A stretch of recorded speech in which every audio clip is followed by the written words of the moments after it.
speaking, and I'm gonna start us. Okay. Hello, my name is Dan. Dan, I just started the webinar. We have to wait for people to come in a little bit. Oh, sorry. No problem. Hello to everyone joining us. My name's Leah. I'm one of the virtual meeting producers, and we're just going to give it a little bit of time, wait for everyone to get into the Zoom webinar before we begin.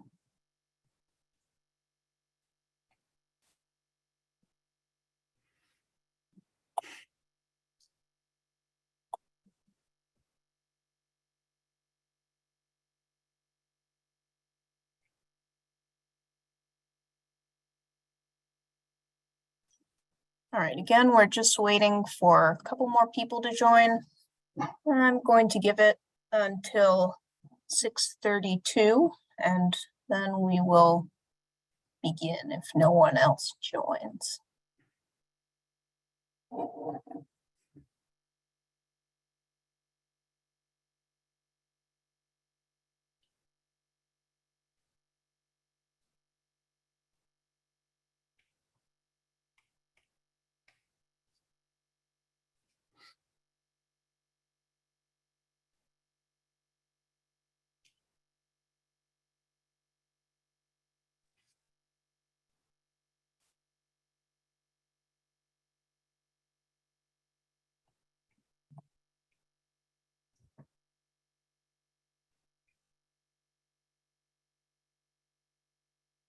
All right, at 6:32, our numbers have started to steady out. So Dan, why don't you go ahead and start? Okay. Hello, my name is Dan Wilk. I'm the project manager for the Burlington and Billerica Route 3A Resurfacing and Related Work Project, which will be presented this evening. I work in the project management section at the Massachusetts Department of Transportation's Highway Division headquarters in Boston. During this presentation, we will explain the purpose of the meeting, present the project design, and go over what impacts you can expect during construction. Now I'd like to introduce one of our producers, Leah Grodstein, who will go over the basics of how this live virtual public information meeting will be conducted. Leah?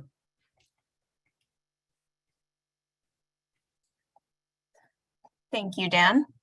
My name is Leah Grodstein, and I'm one of the MassDOT producers this evening, providing tech support and facilitating questions.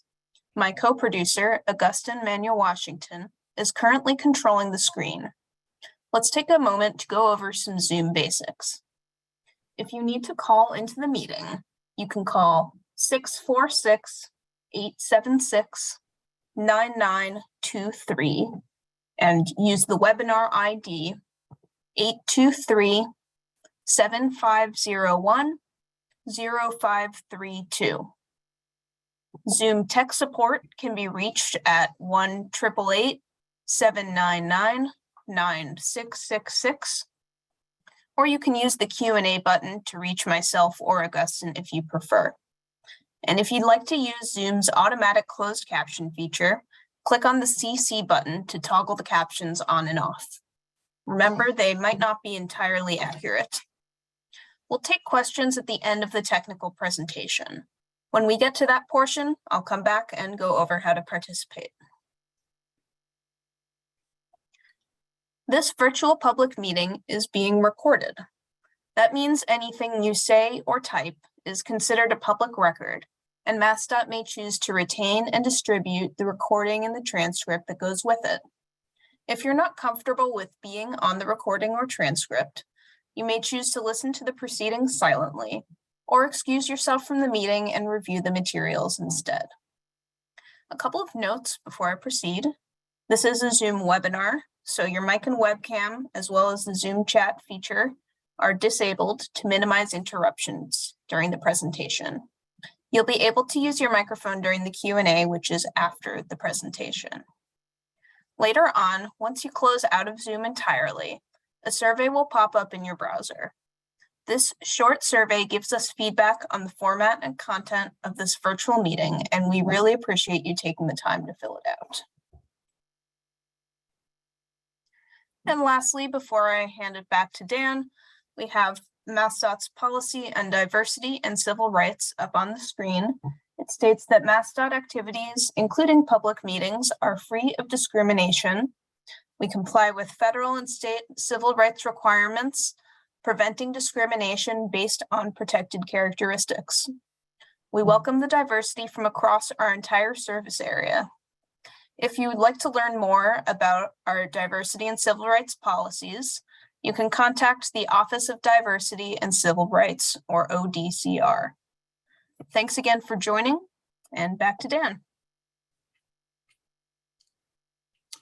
Okay. The project we'll be presenting this evening is for the Route 3A Resurfacing and Related Work Project. During tonight's meeting, we will be covering the following topics: project background, goals, alternatives, the preferred alternative, design progress, property impacts, bicycles and pedestrians, effects on the roadway users, construction approach, next steps, contact information, and we'll finish with the questions and answers.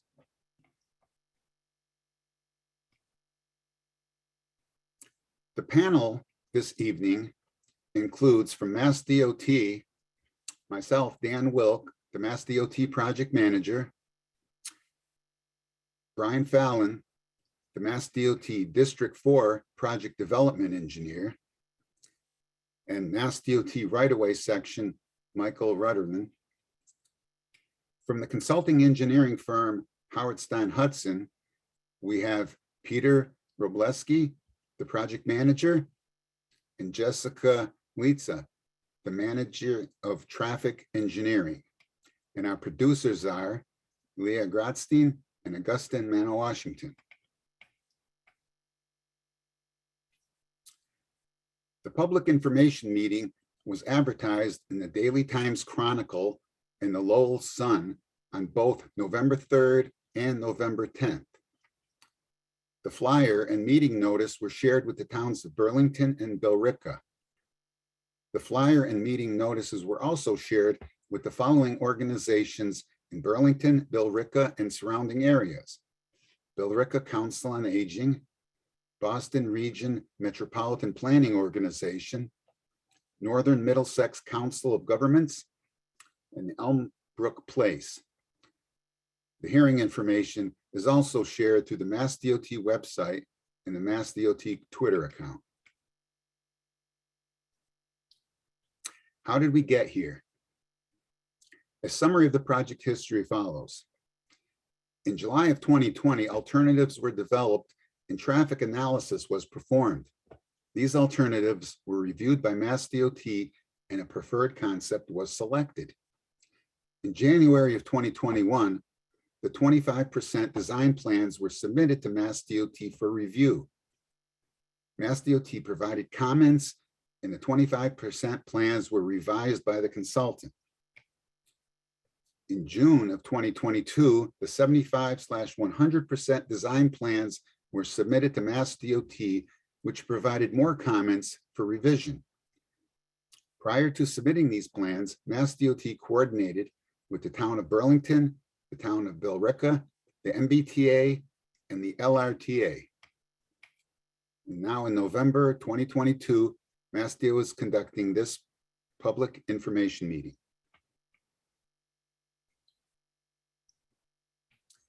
This is an overview of the limits of the project.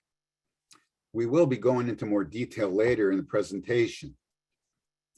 The project begins from the north at the Shawshene River Bridge in Billerica and extends south to Birchcrest Street near the high school in Burlington. Why was this project initiated? We will now discuss why this project was initiated. Pavement maintenance. Route 3A was selected for pavement maintenance by MassDOT's Pavement Management Group. This segment of Route 3A has potholes, cracking, minor raveling of the pavement along Route 3A. Performing maintenance now prevents more costly reconstruction later. And safety improvements. Additionally, Route 3A currently has excessively wide lanes, which will be reduced to a standard lane width to improve safety along the corridor. The consultant reviewed existing traffic conditions and crash data to determine appropriate countermeasures.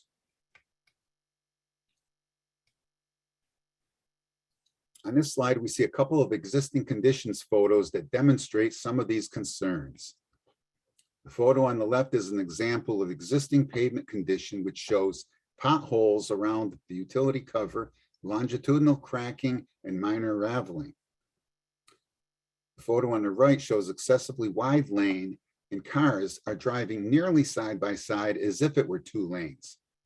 There's not enough room for two cars to operate safely, so cars begin to stagger.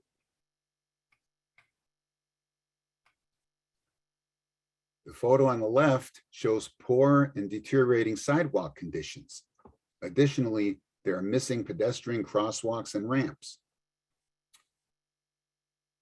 This photo on the right shows the lack of multimodal accessibility on Route 3A, meaning there are not adequate facilities for all users, whether they choose to drive, walk, bike, or ride the bus. Specifically, this photo highlights that there are no protected bike lanes on Route 3A. What do we want to accomplish? Now let's talk about what we intend to accomplish with this project. Project goals. The overall goal of this project is to maintain a state of good repair along Route 3A, improve lane safety for people using Route 3A, improve accessibility for pedestrians, and meet Mass DOT's complete streets and healthy transportation policies. Project summary. These images depict how we will address each of the project goals. Photo 1 shows a paving crew representing the roadway resurfacing maintenance that will improve the existing conditions of the pavement. Photo 2 shows an existing bus stop and sidewalk on Route 3A, which will be improved during construction. Improvements typically include asphalt sidewalks, concrete bus stops, new bus stop signs, and a new bus stop pavement markings. Photo 3 shows an excessively wide lane on Route 3A, which will be reduced to a standard size. And the photo 4 shows a typical protected bike lane, which will be included along most of Route 3A. What alternatives were considered? We are now going to present the different alternatives that were explored for the Route 3A corridor. Alternative 1. The first alternative would resurface the roadway and simply put the pavement markings back down where they exist today. This alternative would fix the poor conditions of the pavement and would include sidewalks, pedestrian ramp, and bus stop work, but provides no other enhancements to the Route 3A corridor. There would be no lane safety improvements, and the 18 to 20-foot lanes would continue to be a safety concern for motorists. This alternative does not comply with Mass DOT's healthy transportation policy and provides no complete streets improvements, meaning Route 3A would remain largely inequitable to those on bicycles. Alternative 2. The second alternative we explored and analyzed would be to resurface Route 3A, modify that excessive existing lane width to introduce buffered bike lanes on the corridor where it was found to be appropriate. This alternative incorporates all of our project goals since it improves pavement quality, upgrades sidewalks, ramps, and bus stops, improves bicycle safety by introducing bike lanes, and it addresses the wide lane safety concerns. The alternative proposes consistent 11-foot lanes, which is the Federal Highway Administration and National Highway System standard for the Route 3A roadway classification. Alternative 3.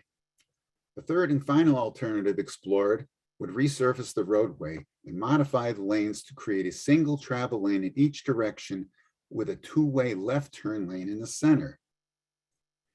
This alternative would address the poor conditions of the pavement and would include sidewalk, pedestrian ramp, and bus stop work, and it addresses the lane width safety concerns. However, this alternative provides no added safety or equity to other mobility options. Under this alternative, Route 3A would remain largely inequitable to those on bicycles. What is the selected alternative? Of the three alternatives that we covered, we're going to discuss which one was selected.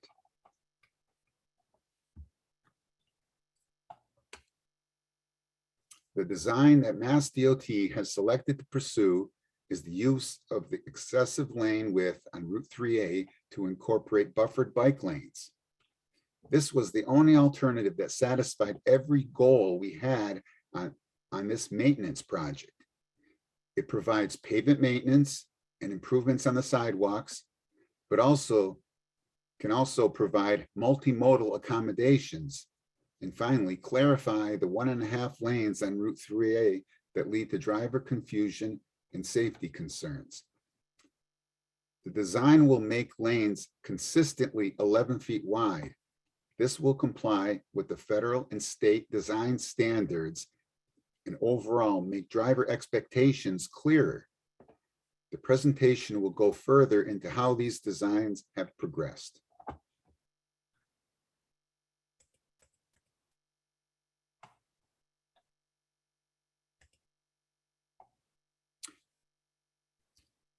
Proposing a single 11-foot lane in each direction has clear safety benefits for bicyclists and motorists, but also for pedestrians crossing Route 3A. This graphic shows the pedestrian crash risk when two side-by-side vehicles obstruct the view of each other, making pedestrians essentially unseen. With one standard lane width in each direction, there won't be the chance for motorists to travel side by side and create these blind spots that pose a serious safety threat to pedestrians.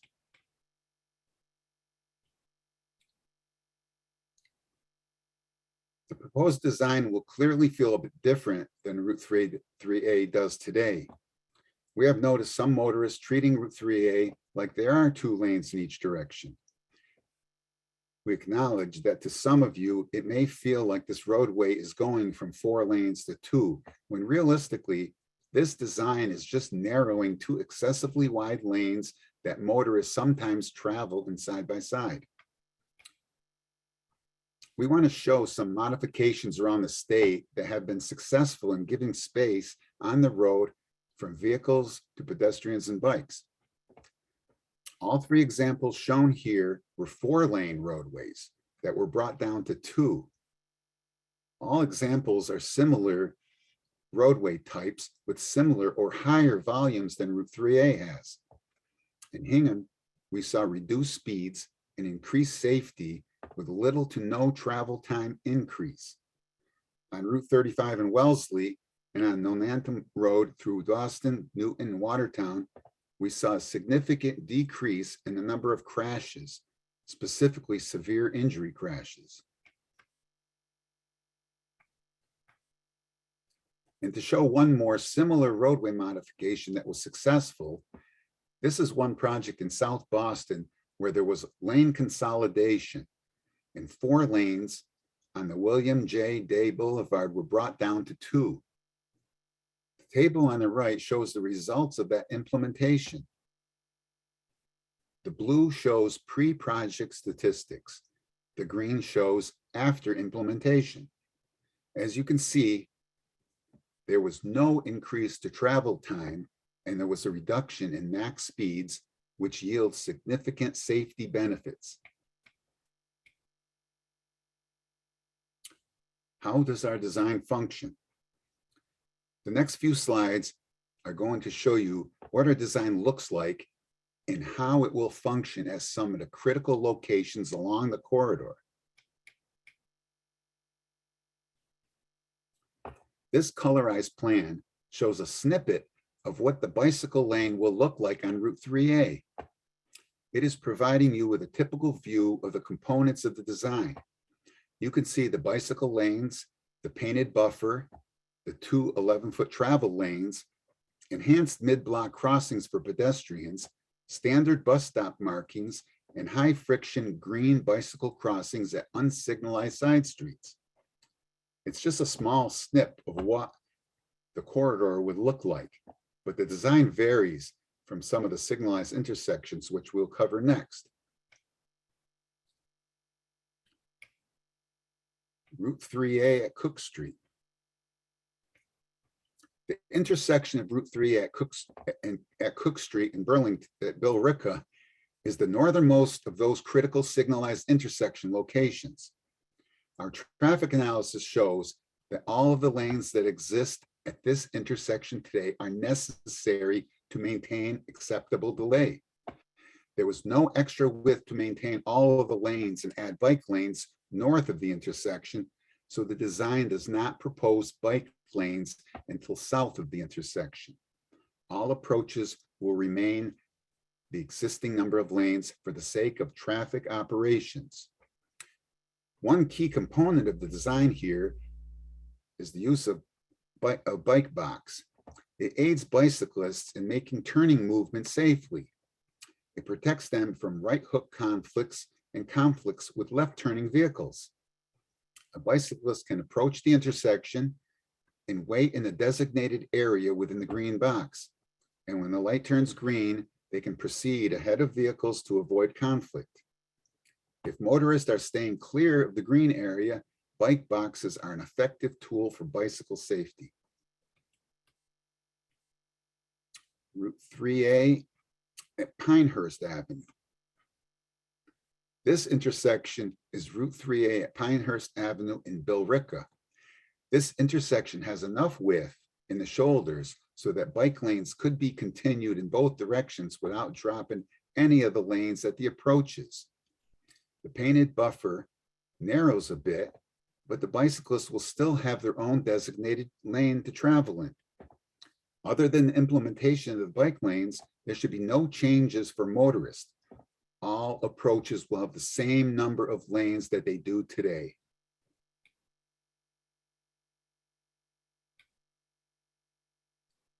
Route 3 at Francis Wyman Road. This intersection is Route 3 at Francis Wyman Road in Burlington. This intersection also had some extra pavement width in the shoulder so that we could maintain all approach lanes and continue the bike lanes in each direction. Again, the painted buffer against the bike lane narrows or is dropped, but bicyclists will have their own designated lane to travel in. For motorists, all approaches will have the same number of lanes that they do today. This is another intersection that will implement the use of the bike box. For bicyclists taking a left from Route 3A to Francis Wyman Road, they can ride ahead of the vehicles, wait in the designated green area, and turn left upon the light turning green, so they are separated as much as possible from vehicles with a lesser chance of conflict. Bike boxes are effective in preventing bicyclists from potential right hook conflicts.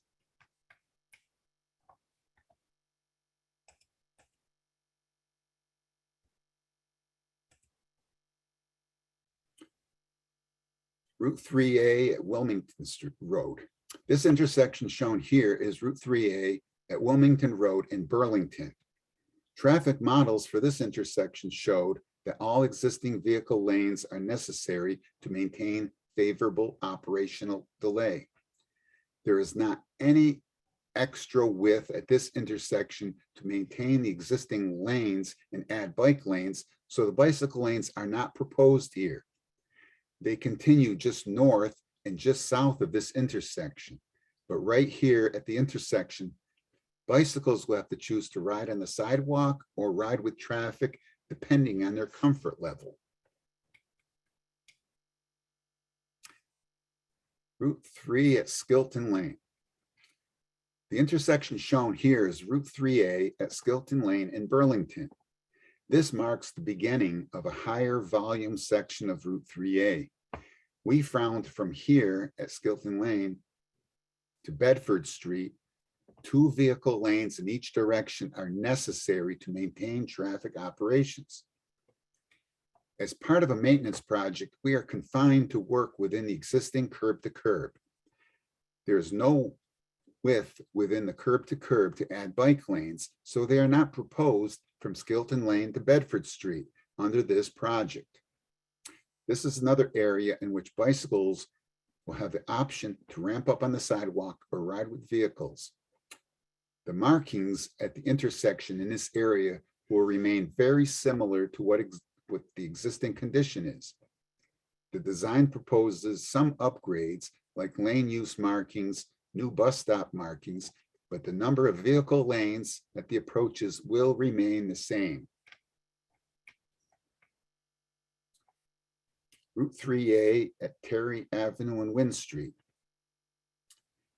The intersection shown here are Route 3A at Wynn Street and Terry Avenue in Burlington.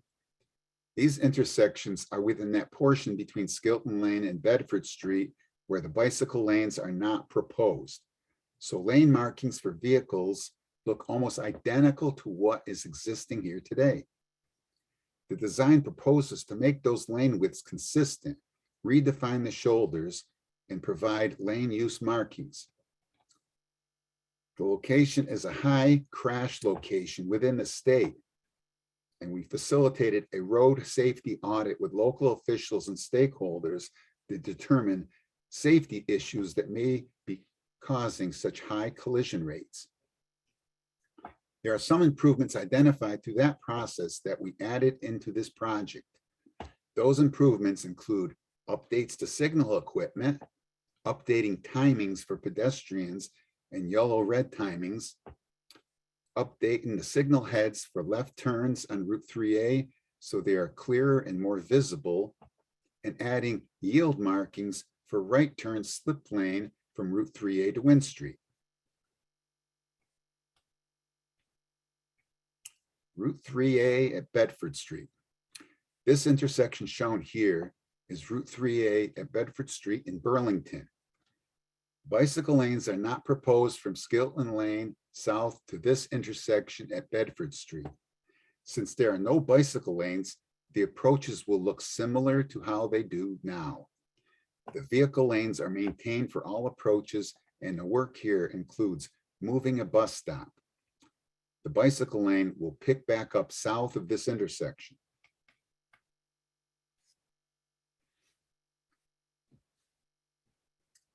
Now that we discussed the critical design at several intersections, let's discuss the potential property impacts you can anticipate as part of this scope.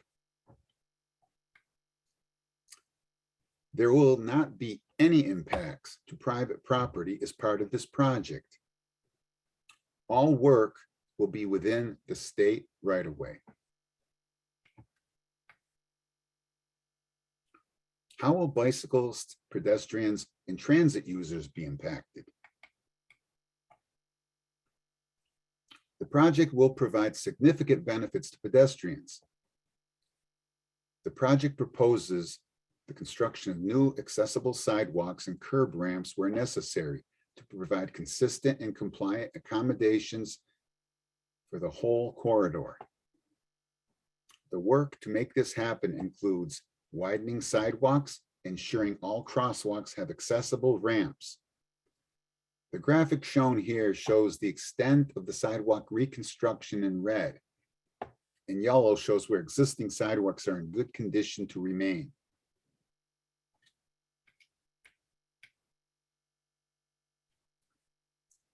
Pedestrian crossing improvements. Upgrading pedestrian crossing treatments was also necessary as part of this project to improve the pedestrian experience and their safety. As signalized crossings, the project will upgrade all push buttons to be accessible with audible messaging.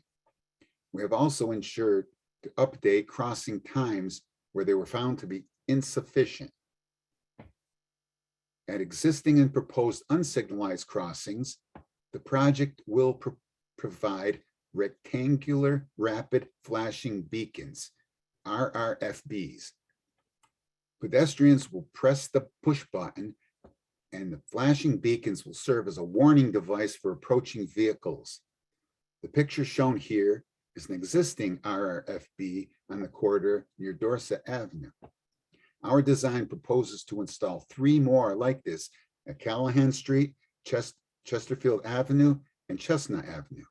At these locations, pedestrians will now only be crossing 2 lanes of traffic instead of the existing conditions where they may be crossing 4 lanes of vehicles if motorists are traveling side by side. Bicycle improvements. The project will provide significant benefits to bicyclists on the corridor. Route 3A is currently a very low comfort, high stress biking environment. The implementation of bike lanes with this project will create a separated, safe space for bicyclists to ride. The use of bike boxes at some of those critical intersections that we discussed will provide significant safety benefits.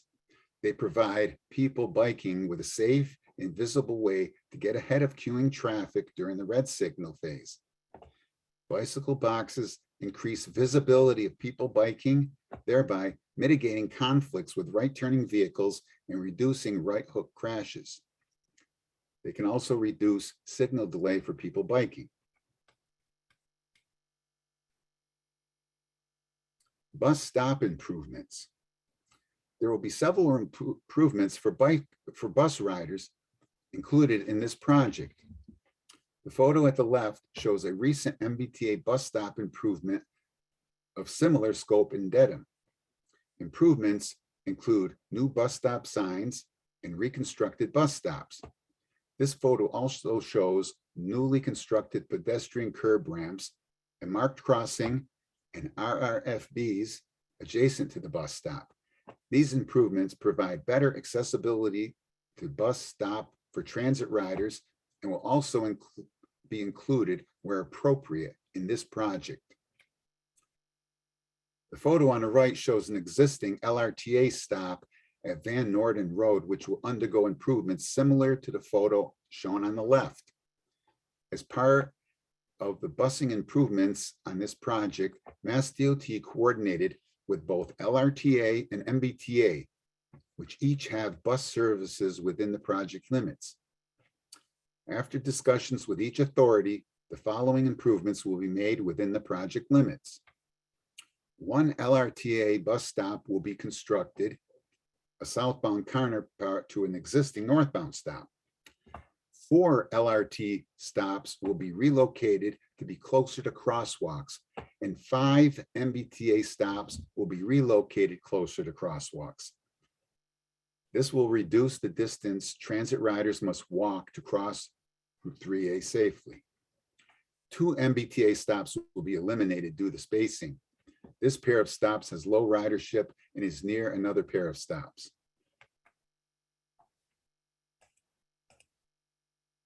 How will road users be affected? Let's explore how Route 3A users will be affected. This slide shows how we anticipate vehicle operations will be impacted. In the table in this slide, you can see how travel times are expected to be affected. The rows in the table represent northbound and southbound travel times, and the columns represent peak hour traffic in the morning and evening. The blue cells show future travel times if the projects were not constructed, which we will call no build condition. The green cells show anticipated future travel times after construction. The no build condition in the blue cells shows future morning travel times of 5 minutes in the northbound direction and 7 minutes in the southbound direction, and evening travel times of 6 minutes in each direction.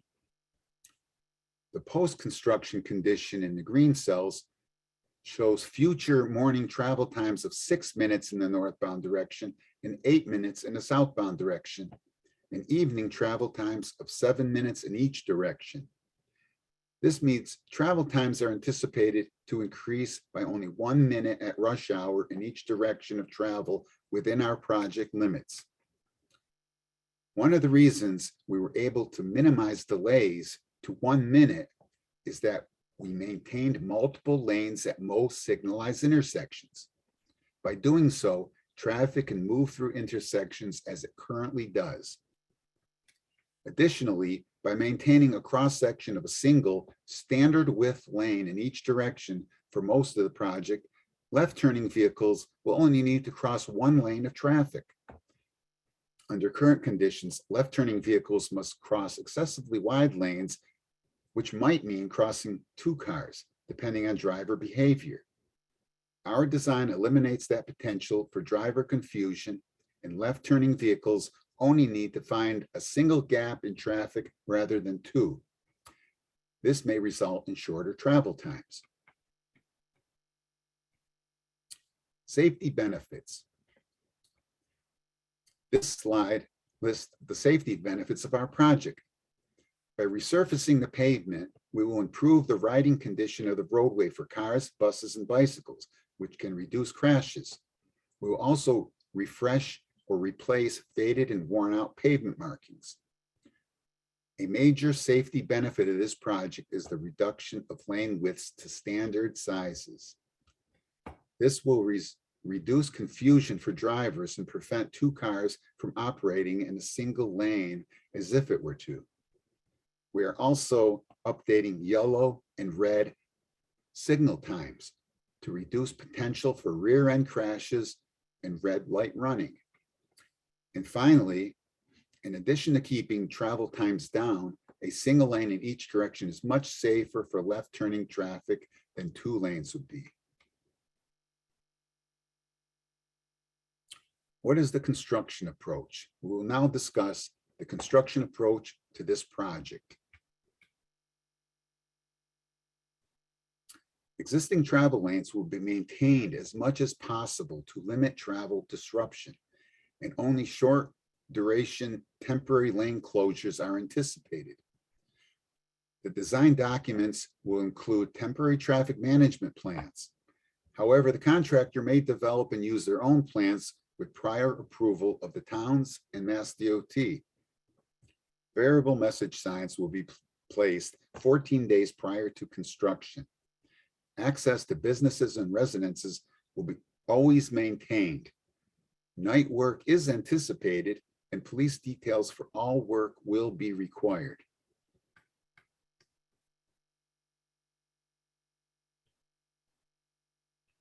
The next steps. After this public information meeting, we will work toward the final plans, specifications, and estimate, the PS&E submittal. The final step is to advertise the project for construction. A date has not yet been determined by Mass DOT, but it is anticipated the project will be ready to advertise in February of 2023.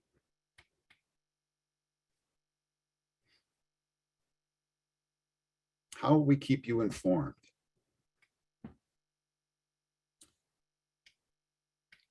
There are several ways to contact us regarding this project. You can submit written comments to Carrie LaValle, PE, Chief Engineer, Mass DOT Highway Division, 10 Park Plaza, Boston, Mass. 02116.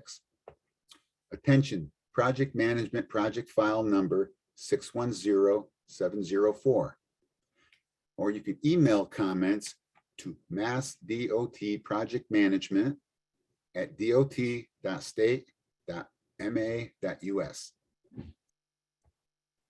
For project information, visit the Mass DOT Design Public Hearing website below or use the QR code.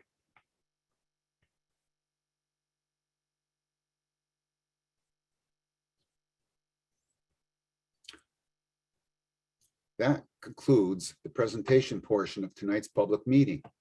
I will now turn the presentation over to our producer, Leah, who will explain how to participate in the Q&A. Thank you, Dan. Before we begin the public Q&A, we have a tradition of letting any public or elected officials offer their comments or questions first. If there are any public or elected officials who would like to offer comment, please raise your hand or use the Q&A box. Please also put your title in the Q&A box if it is not in your Zoom name, so we can recognize you properly. And if you're not a public or elected official, please do put your hand down at this time.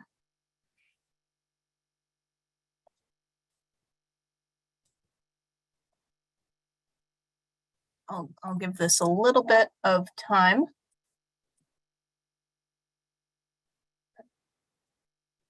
All right. I see. I have Martha Simmons. Oh, I don't know. Let's do Jeffrey DeBona from Board of Appeals. Okay.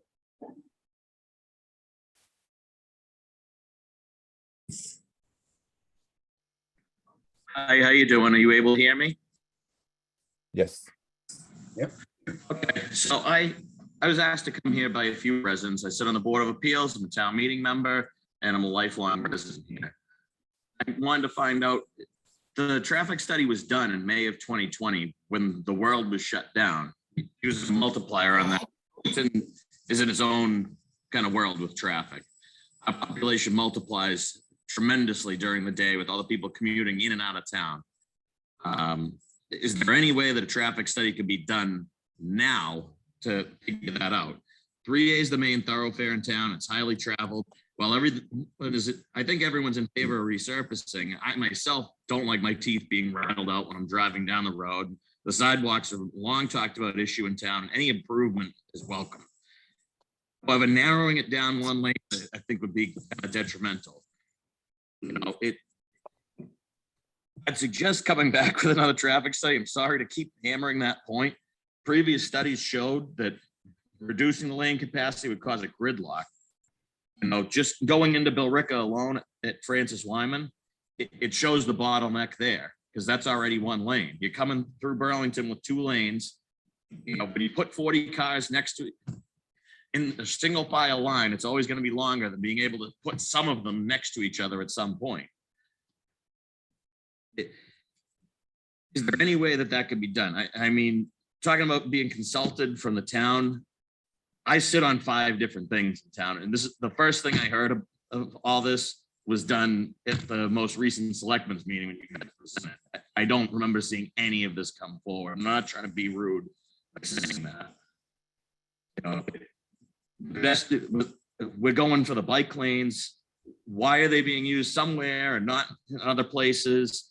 You know, if we're trying to be equitable to bike lanes, shouldn't they be all over? You're not using them in sections, but we're not having a heavy influx of bike traffic.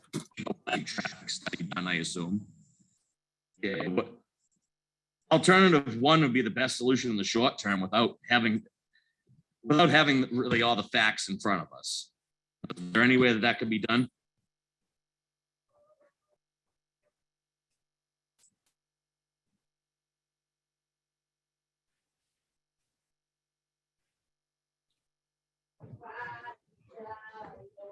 Dan, do you want to address any of that, or should we go to the next elected official? Well, Peter, I mean, these numbers weren't just taken during COVID. Sure. We had additional counts just recently, and all the data we accumulated, it represents today's conditions, and there was adjustment factors for that.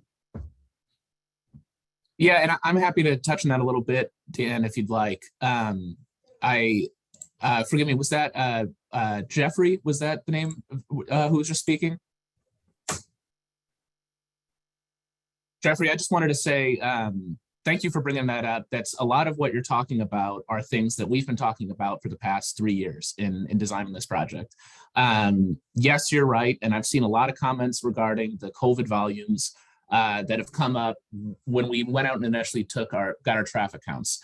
So there are a few things you touched on that I'll just kind of give a little bit of a background on, and hopefully it'll answer a few of the things, because you brought up some of the key points that we were anticipating talking about during this Q&A. The first one being the traffic volumes that were taken during 2020, when the volumes were lower, people weren't driving because of COVID. MassDOT's aware of that. We did go get, prior to COVID, we got as much traffic volume information as we could. So there's existing traffic information from Town of Burlington, Town of Billerica, and MassDOT. We took as much of that as we can to capture that information. And then during 2020, when we were supposed to go take these volumes, we were able to, when we're scheduled to take these volumes, we did take a break, because this was a time when we were not certain about the traffic volumes. And in 2021 is when we actually did go get our traffic counts. And actually, we've got our traffic engineer expert here, Jessica Litza, if you wouldn't mind filling in some of those gaps on that traffic volume question, and then I'll get back to the bike lanes that you brought up.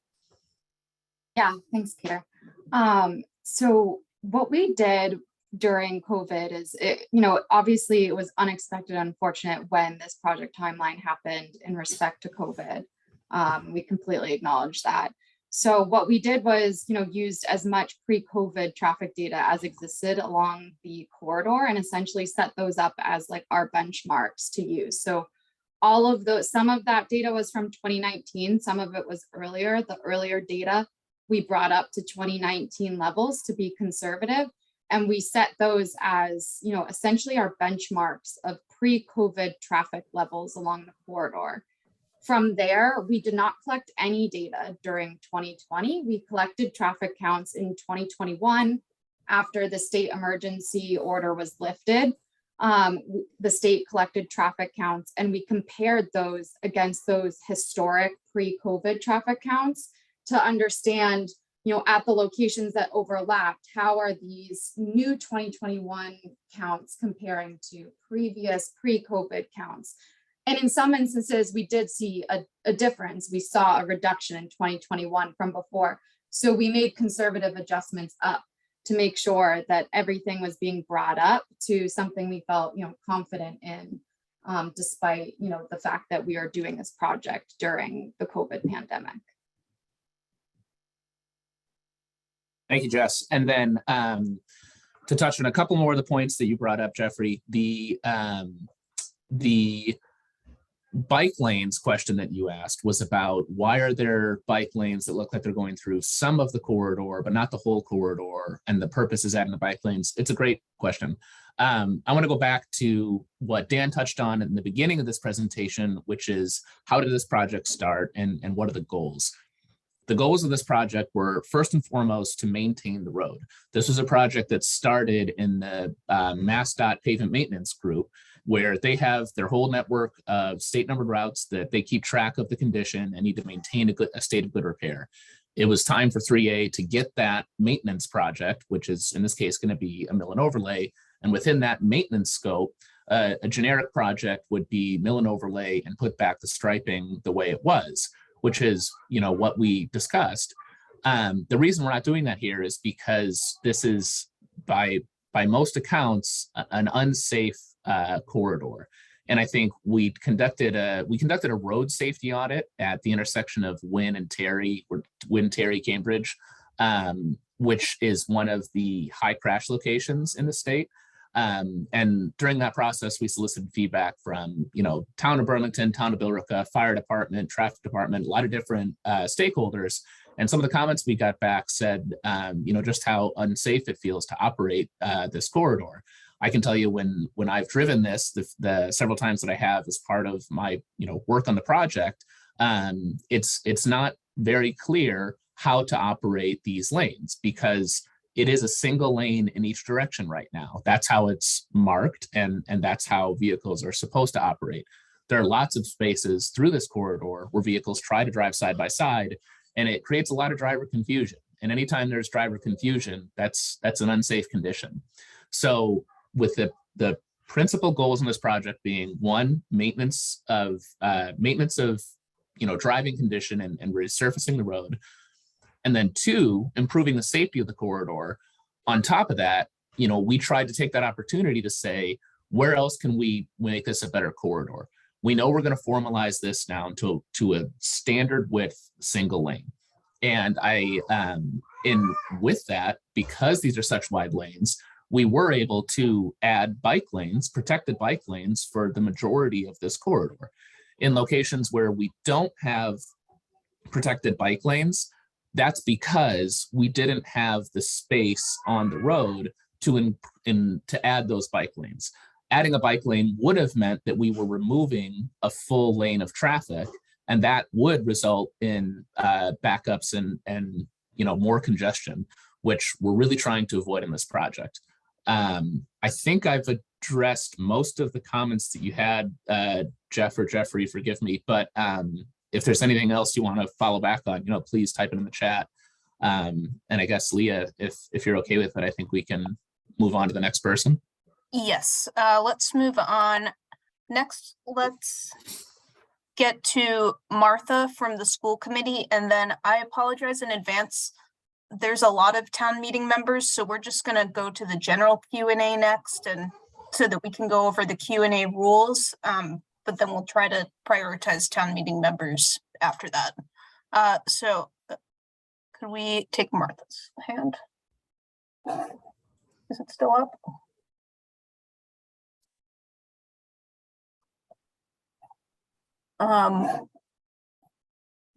Martha Simon, did you still have a question? Hello? Yep. Hi, I couldn't tell if you could hear me. Now you can? Yes. Okay. My question is particularly a specific request with the school bus routes. And I would love to have a bus stop for kids, but that's not probably under your purview. But there have been a lot of problems with students waiting for buses on Cambridge Street at the corner of County Road.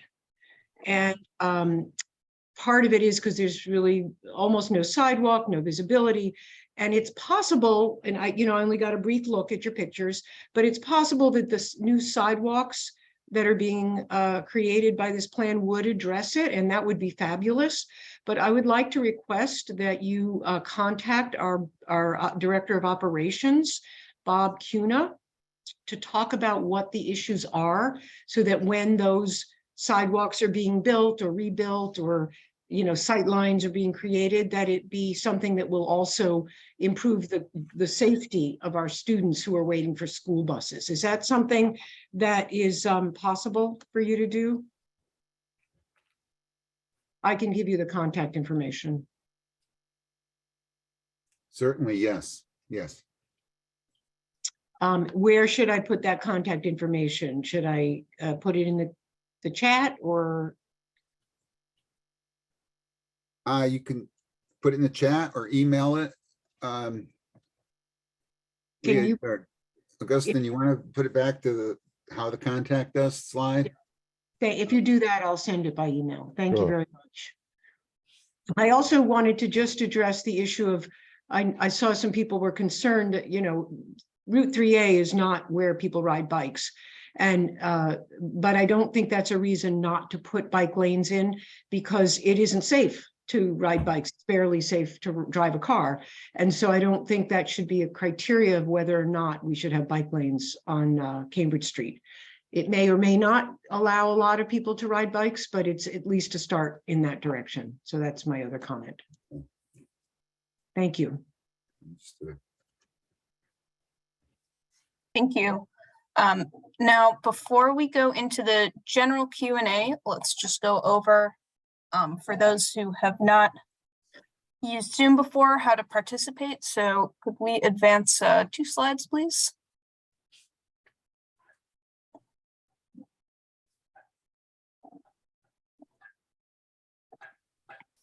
There we go. All right. So the instructions to participate in the Q&A are, if you want to ask a question verbally, you're going to click the raise hand button or dial *9 if you're on the phone. And Augustine will give you access to unmute your microphone, and then you'll need to click unmute yourself to be heard. If you prefer to type your question, you can click on the Q&A icon and write your question, and I'll read it out loud. For both methods, please ask only one question at a time so that everyone gets a chance to participate. You can always raise your hand again or submit another question in the Q&A box to rejoin the queue. We currently have 90 people on this Zoom webinar, so thank you in advance for your patience. We will get to everyone at least once, and I'm sorry if we have to keep moving it along, but we really do want to try to respect everyone's time. And lastly, again, after you close the Zoom webinar completely, that survey will pop up asking how your experience was, and it's a really short survey, probably less than a minute, so we really appreciate if you take the time to fill it out. All right, so I'm going to start off by reading a couple of questions that I think were answered already when Pete answered Jeffrey's question. So from Kathy, it appears the traffic study was conducted during COVID traffic in 2020. From Soma Sekar, when, how long, and how much traffic study was done.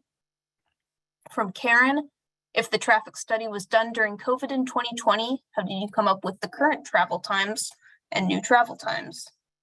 And that was it. All right. So next, let's take one more raised hand from Mary Leach, and then we'll start going through some of the Q&A box.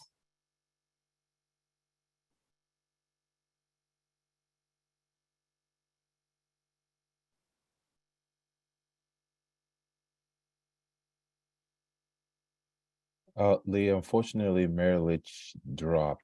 I cannot see Oh, her well. in raise hand. Okay, we'll try to get her if she comes back. All right, I'll read a couple Q&A questions in the meantime. We've got a couple questions about how many people are using bikes, so I'll read a couple of those.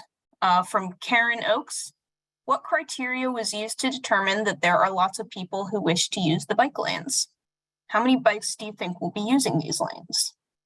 And then Kathy asked how many people are really using bikes on 3A and what's the data on this?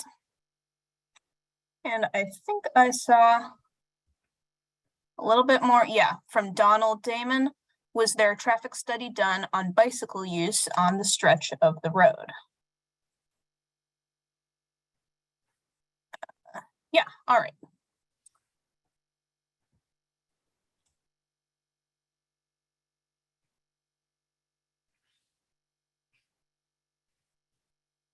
That's all I see about the bike lanes, Dan, so off to you. Yeah, I mean, the bike lanes are part of the Healthy Transportation Initiative that when we reconstruct or revise any roadway, we have to take into consideration all modes of transportation, that's vehicular, pedestrian, bicycle, and transit riders. So we go through a long, exhaustive process of trying to accommodate all modes of transportation without affecting others. So this reallocating some of the width, it did make it possible to get bike lanes in and using the standard lane width that is required for FHWA. You know, the bike lanes do end in some locations where, you know, bicyclists can get on the sidewalk or ride with the traffic, but the main objective here was intersections to keep the existing lane configuration where the backups occur and make between intersections a more defined channelized roadway for vehicles. So they're not side by side and the side swipes a lot of people have expressed concerns that they are worried about getting sideswiped every time they travel Route 3A. So we're trying to get a standard lane width and then accommodate all modes of transportation.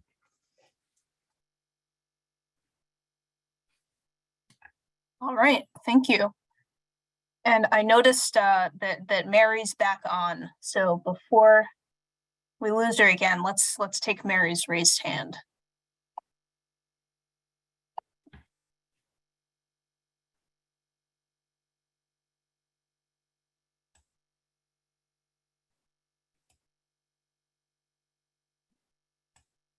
Man, I think we lost her again. Yeah, unfortunately, we lost her again. So all right, do you want to take a different raised hand instead?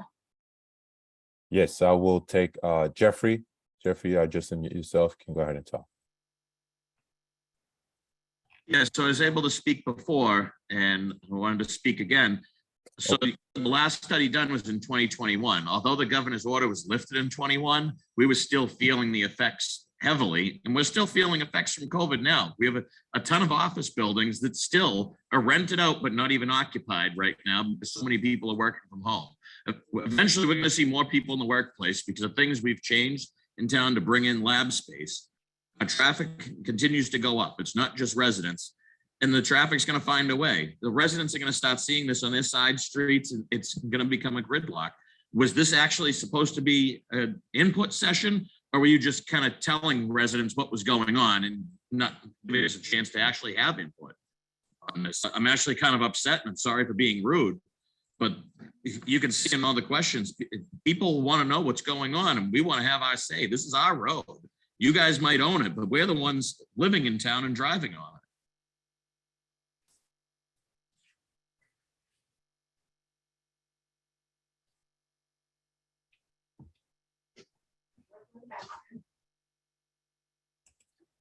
Yeah. Now, Peter, as we did have adjustments on traffic counts and projections for the future. So I know those numbers were beefed up, but can you explain a little bit about how we anticipated, the growth factor and how we're dealing with that? Yeah, sure. And actually, I'll lean on Jess again to discuss that because she is the traffic expert, and I don't want to state something incorrect here. But Jeffrey, I do want to address what you said about getting input and the growth of the town. I want to reiterate here that the goals of the project were like maintenance, getting the pavement repaired, improving sidewalks where we can, putting in curb ramps, improving the facilities, just in terms of maintenance, right? Fixing what's deteriorating, and safety. And that safety goal is a big one. It's not currently it's not a safe corridor, and we're trying to correct that by formalizing these lane widths. When you're talking about, traffic volumes and anticipating growth and all those things, absolutely, yes, those are taken into consideration. They're reflected in our traffic volumes. I'll let Jess speak on that more because she's the expert and I'm not. But it is something that we spend a lot of time on, and it's something that we went back and forth with the traffic engineering group at MassDOT, the local maintenance office, the district office, District 4. We talked with Burlington engineers. But the other thing I want to stress here is that, when I tell you this is a maintenance project, that has a couple of things behind it that carry some weight. It's a maintenance project. I'm repeating that because that's what limited our scope, right? That made it so we're not able to widen the road. We're not able to relocate the corridor because of budget and because of time. We had to stay within our budget. We had to make sure we were within that maintenance budget. What that does afford us, though, is that what we're doing right now is only considered maintenance.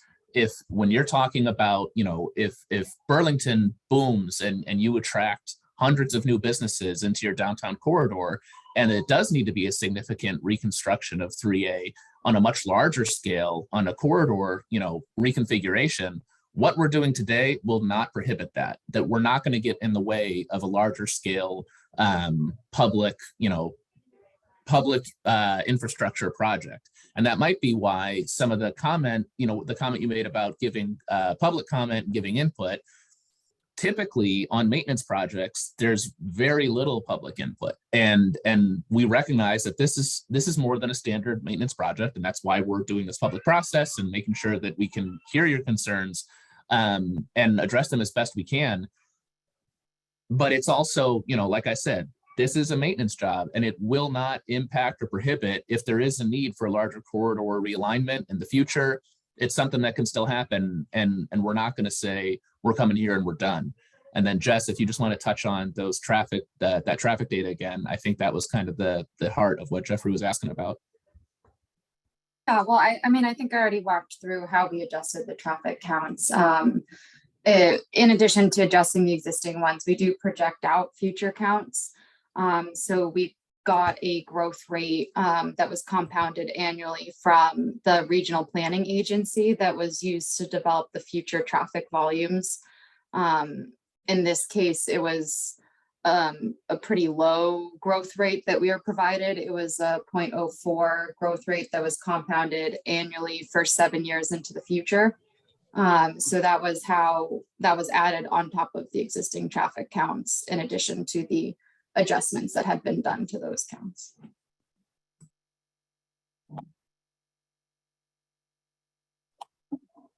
All right, thank you. Now, Mary's been telling me in the chat that she's trying her best to unmute, so bear with me as we try to walk through this. Mary, I pushed the button that I says got it. showing you. Yes. Yep. Awesome. Yes. Okay. So actually, you're saving me a bunch of typing.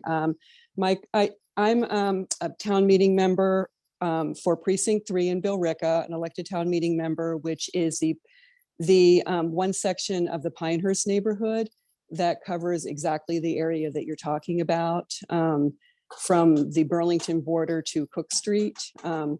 And first, I want to say that I do drive to Leahy daily, almost daily, taking 3A. And I have to say, it's one of the most terrifying experiences of my life, because down in Texas, we don't have, we have the Wild West, but we don't have lanes that you can just decide which way you want to drive and have trucks come up to you crossing the middle line. So I know that it probably will impact and have some congestion issues, but I feel like it's better to get there alive and with your car not scraped than to not get there at all. So that's just my general comment about that.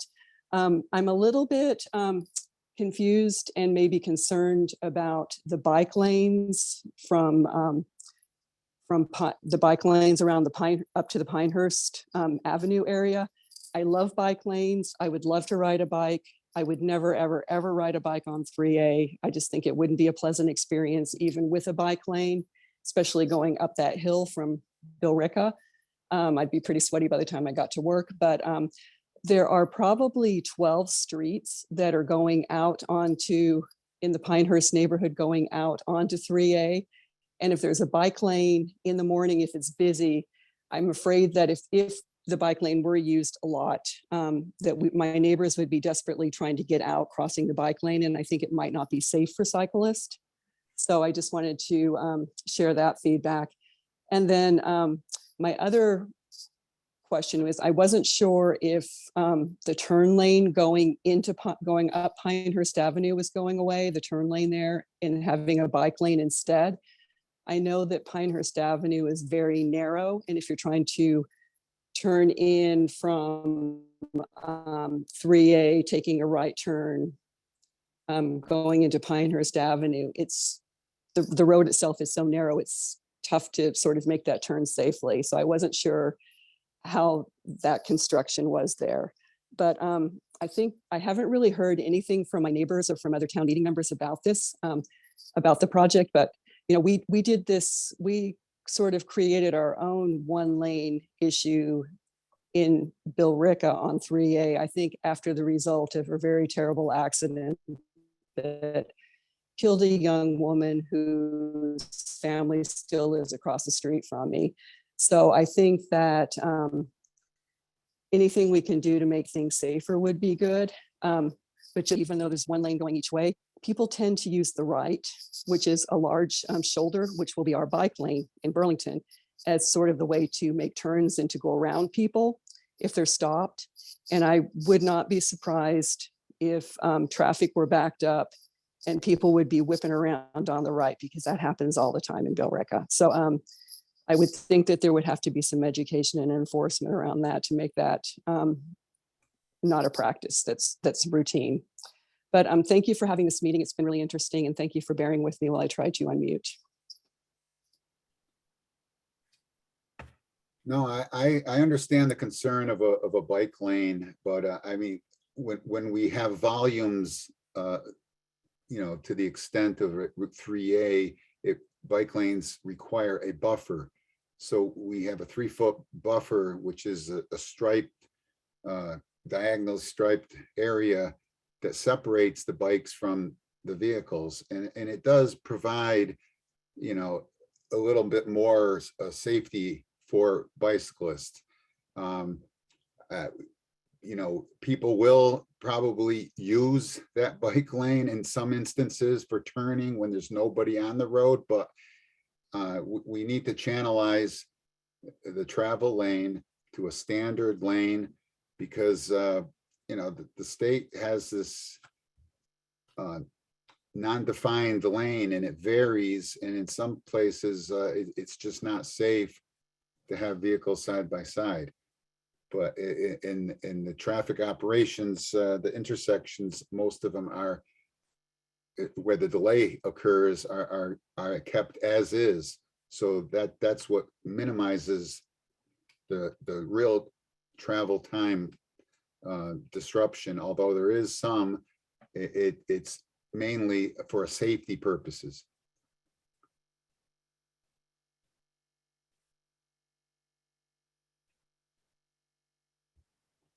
All right, thank you, Dan. And I think there was a request to go to slide 29. Is that still going to be helpful for you, Pete? That just shows Pinehurst Avenue, where we were just talking about the bike use and bike lanes at that intersection, just to kind of show what that looks like. Okay. Augustine, are you able to go to slide 29 for a little bit?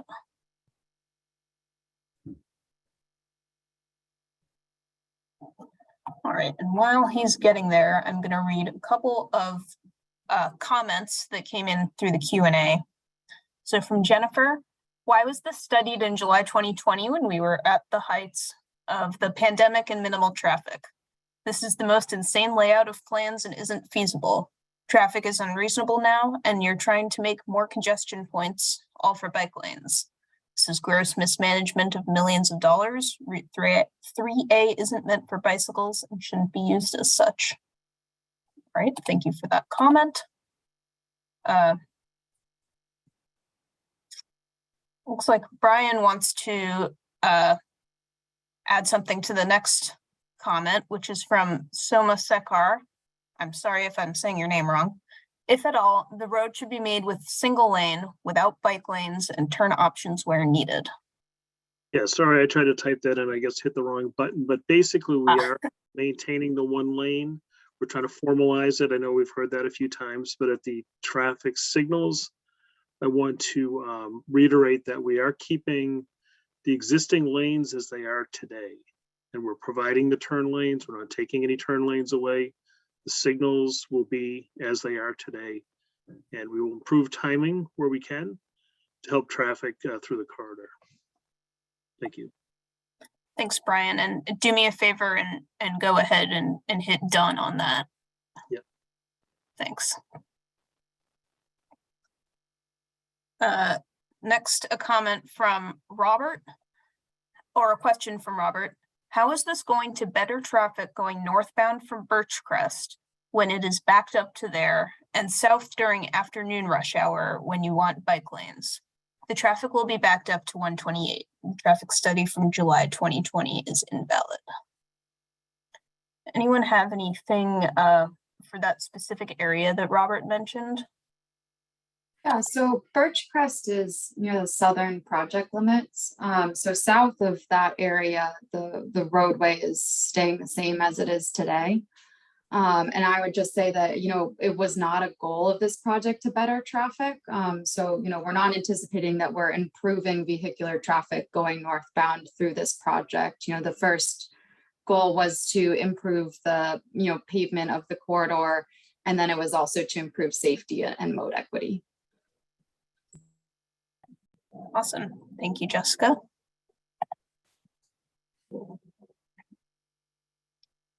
All right, I'll do a couple more. A comment from Sarah Colley, town meeting member. She says, I share Jeff's concerns and would like to see an updated traffic study done at peak times.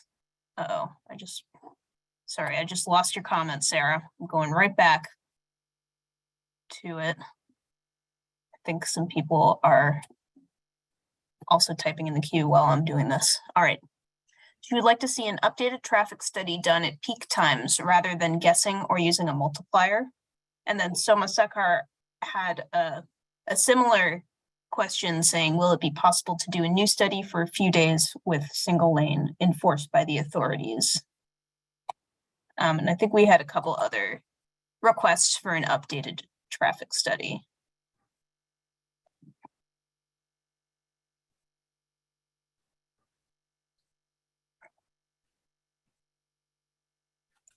Dan, are there any studies done after the project is implemented? Well, I mean, we were doing studies before, during, and after, so it really, it included adjustment factors to get updated numbers. I mean, certainly we could look in that, but it's the modeling software that we use is state of the art, and we really do understand there is going to be some delays, but I don't think it's going to be much different because many of the intersections are still can control the same capacity as they do now.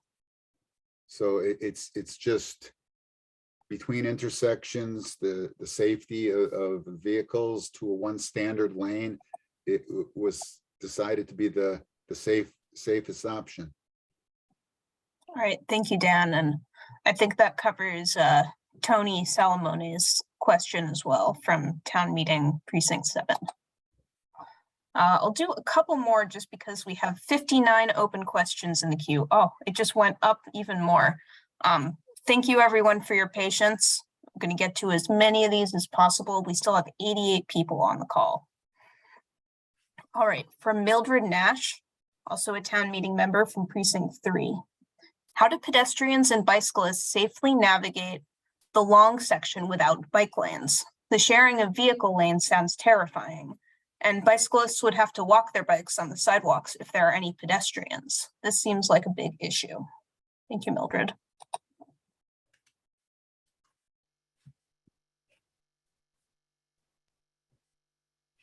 Yeah, I mean, like today, if a bicyclist is riding the Route 3A corridor, there's nothing to prohibit them from riding the corridor. And what we're doing is providing a safer route, in most cases.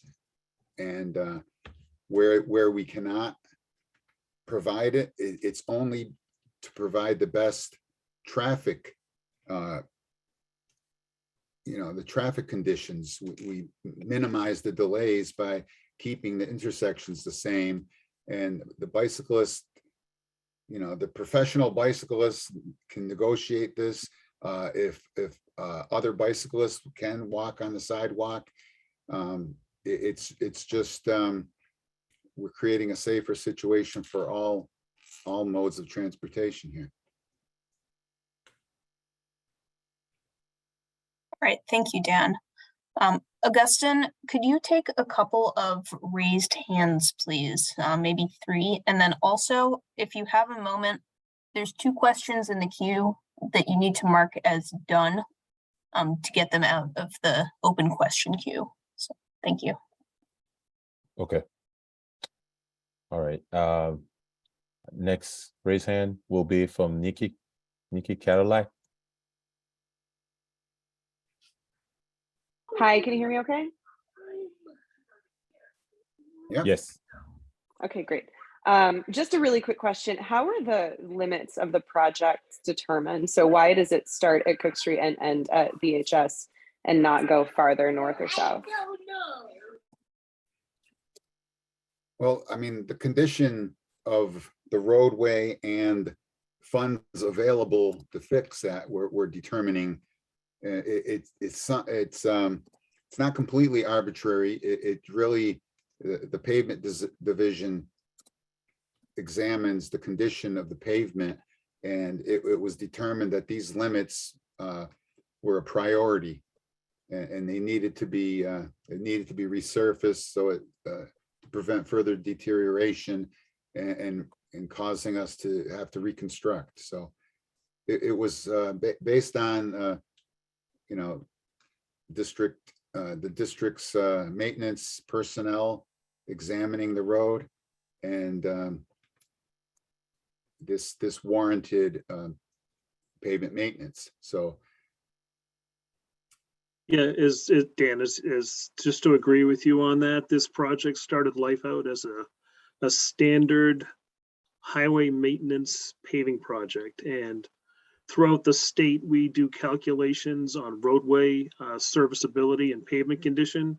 And this section was identified, limits were given to us, the district, to include this in a paving program. So yeah, that was determined through basic empirical pavement data. mhm. All right. Next question will be from Donald Damon.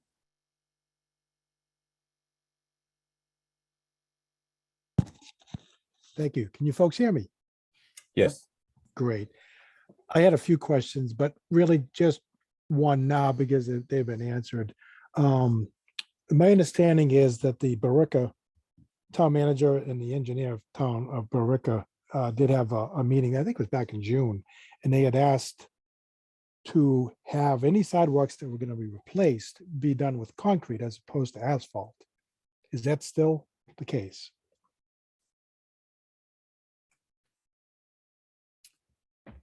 Peter, you just did a list of Yep, Bill happy to. Rick's- Yeah, Bill Mo- Ricca asked us to fix some additional sidewalks, and I know you just put a spreadsheet together on what we can offer.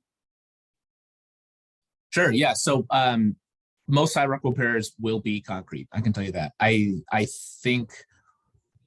think we're replacing, and I'll confirm, if you wanna, Donald, if you wanna send that question in here to this email, I can respond to you with confirmation.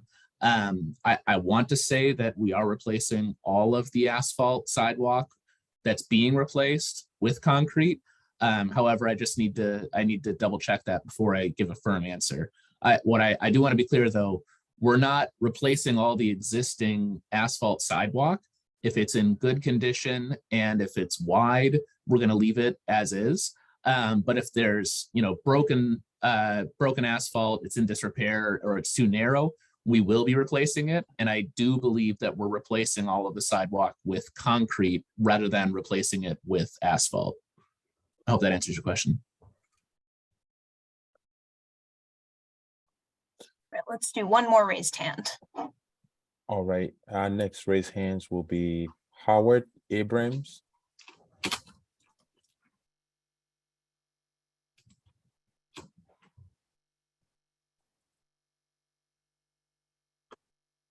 Howard Abrams. Can you hear me now? Hear us? Yes. I can, yes. My sense from the comments that are coming correspond with my notion. And the first is, this is not soliciting participant input. This is pitching what you've done in the most favorable way to you. And I understand that this is your job, I suppose, and this is how you make your living. But based on what you've told me, I want to oppose this. And so my question is, who can stop this and how do I reach them?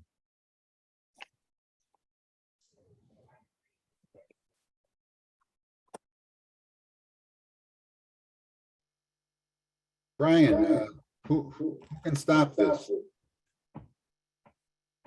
I mean, if there was, you know, overwhelming opposition, you know, I don't even know if now we would put back what we have. Is that even an option? This, in a nutshell, it's this. The Healthy Transportation Policy Mass DOT adopted in 2013 requires MassDOT, if we are going to spend any funds on a project, that we must look at accommodation of bicycles and pedestrians. We've gone through an exhaustive process to look at this project, try not to, you know, change the character of the roadway too much within a resurfacing project. Still, it's still a maintenance project. We're not taking any right of way. You know, what we would be required to do on a roadway project like this would be immense. There would be takings, there would be, you know, shared use paths being constructed and things like that. So what we've done through this design process is try to walk a fine line to try to put in improvements where we could, yet not affect the roadway as much as possible and increase safety. So what, you know, we've gotten to this point through a review process. It's been a 3-year process. It's been an exhaustive process. So if we were to change our design, there wouldn't be a project. It's as simple as that. Right, thank you, Brian. And I've closed out a couple related questions in the queue that have asked something similar. Now we're going to go back to the queue. It's growing faster than I can get them down. It's got 74 open questions. So again, thank you for your patience. We'll get to as many of these as we can. So from Andrew Moore, do the bike lane buffers consist of only paint? Was there any consideration of having a solid barrier like bollards or a raised curb? No, the bike buffers are a common design standard that we use. We don't want to introduce any obstruction or that would, you know, cause you to hit. There's, you know, we need a little clear zone for if we were to put a barrier up. We can't introduce more obstructions, and the bike buffer was determined, you know, the best system to provide safety and a non-physical barrier that it can be hit. So that's really an industry standard, and we in many roads don't even use a buffer, but I think it's over 20,000 vehicles per day you need a buffer, and that's what we are proposing on this corridor where we can fit bike lanes. All right, and we had a similar question from Alex Rutfield, but it also included a little bit of detail about the high school, so I'm going to read it out loud. Alex said, "This is looking good. The students at the high school should be able to bike and walk to school without any issues. I biked in high school. It's a great alternative. I would cycle more on Route 3A myself now because of how well connected it is, but because the road is scary and garbage, I avoid it. However, drivers may still duck into the bike lane to drop people off or go around people taking a left. Were any traffic calming ideas, such as poles, considered for enforcing the bike lane? Why not have those?" All right. Next, we've got a question from, we've had a couple questions about the center turn lane alternative. I'll read one from Sarah. I understand that the other option considered was a center turn lane. Due to the number of turns for shops, businesses, and side streets, not at traffic lights, I feel like that would have been a more palatable option for residents. What were the reasons for not choosing that option?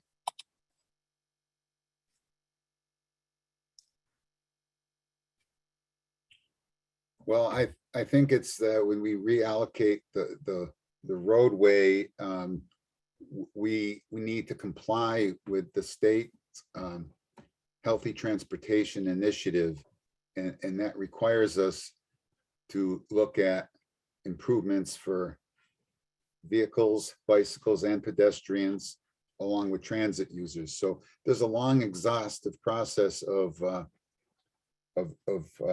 doing a design justification workbook, which was done on this project several times to look at providing that bike lane, and a center turn lane would leave no room at all so we wouldn't be able to comply with our healthy transportation initiative, which is by law we need to comply with.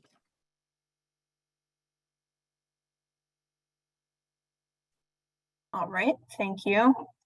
And I've also seen a couple of maybe a little bit of confusion in the Q&A versus 1-lane road and 2-lane road.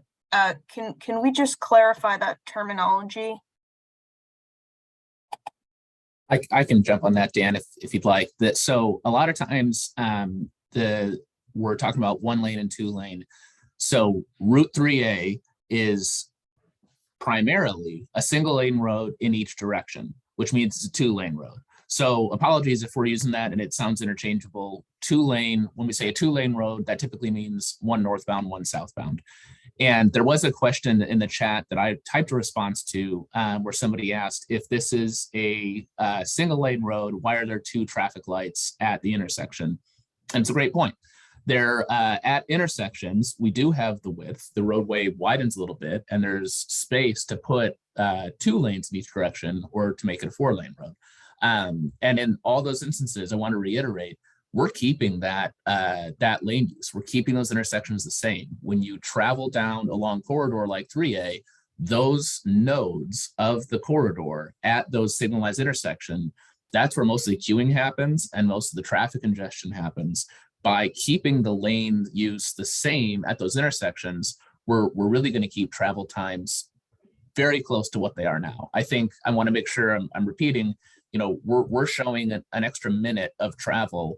I know there's some doubt in that statement that I'm making, but we're anticipating an extra minute of travel in each direction during rush hour.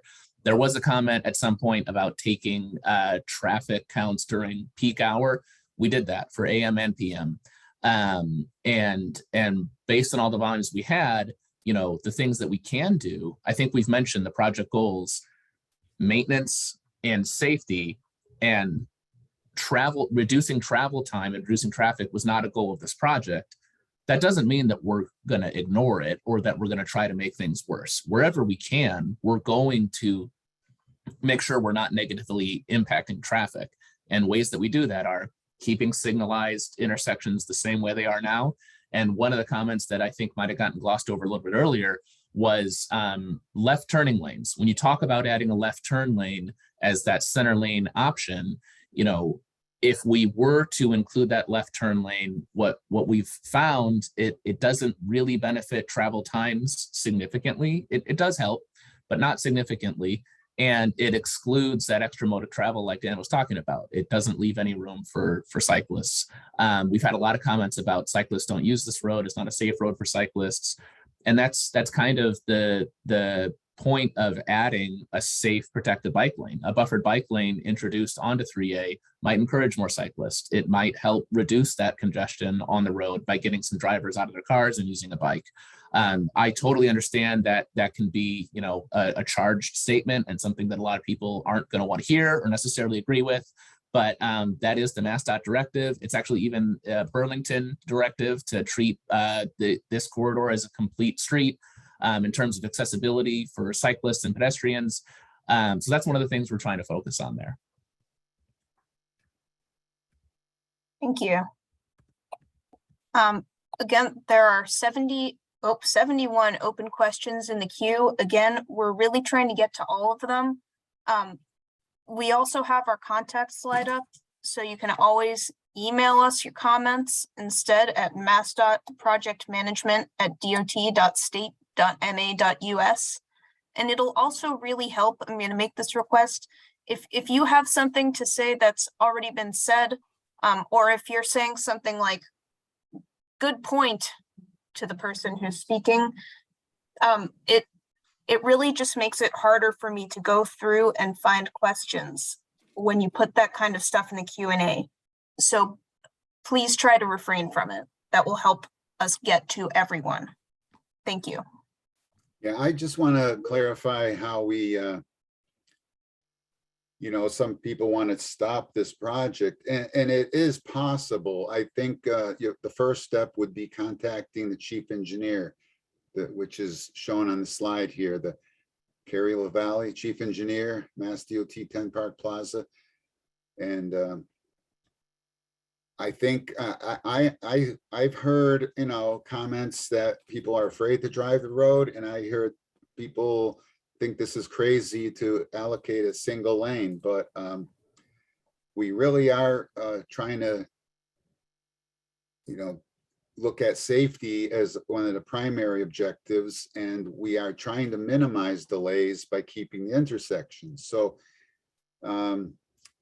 there's a lot of difference of opinion, and this isn't a done deal. I can tell you right now, we could restripe it the way it is if we got the majority of people to state that, and the one way of doing it is writing the chief engineer. But there's been, a lot of studies on this, and we really feel this is the best option right now. And, it's split. We're really, many people are for the project and there's many people against it. We're trying to do the right thing for safety and minimize delays. So it's not an easy task, but we got to look out for, first of all, make the roadway safe, make it updated with a new pavement, and try to minimize delays. And we've tried to balance that the best we can.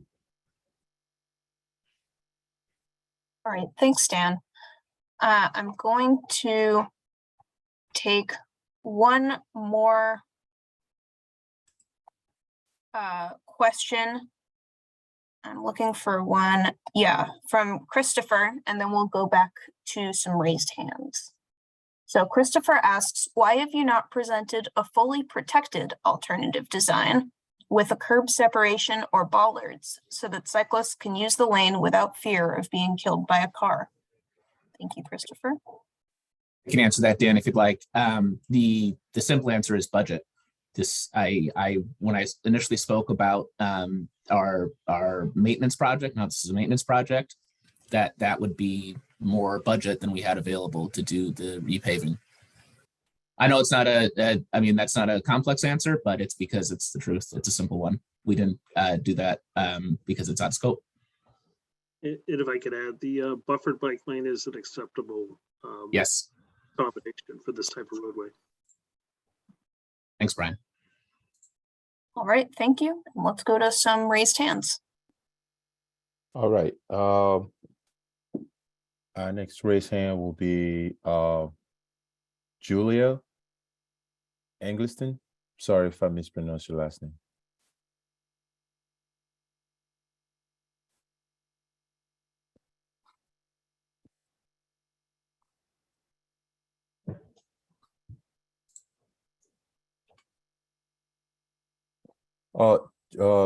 Julia, I cannot allow you to talk because you are using the older version of Zoom. The only way you can talk if I promote you to a panelist, which I cannot, right, Leah? Yeah, that is not allowed. Julia Eggleston, Right. Are you able to submit your comment in writing in the Q&A? We would love if you do that. I think there is one here from Julia. Oh, okay. How is all that traffic going to fit in one lane? Is that the one? Oh, yeah. All right. So Julia's question that she asked in the chat was, how is all that traffic going to fit in one lane? I live on 3A and the traffic is brutal. I watch it from my building's balcony, and I assure you the traffic at rush hour is very heavy. How can you fit 2 lanes of traffic in one lane and not have more delays? Are you willing to drive through that every day at rush hour?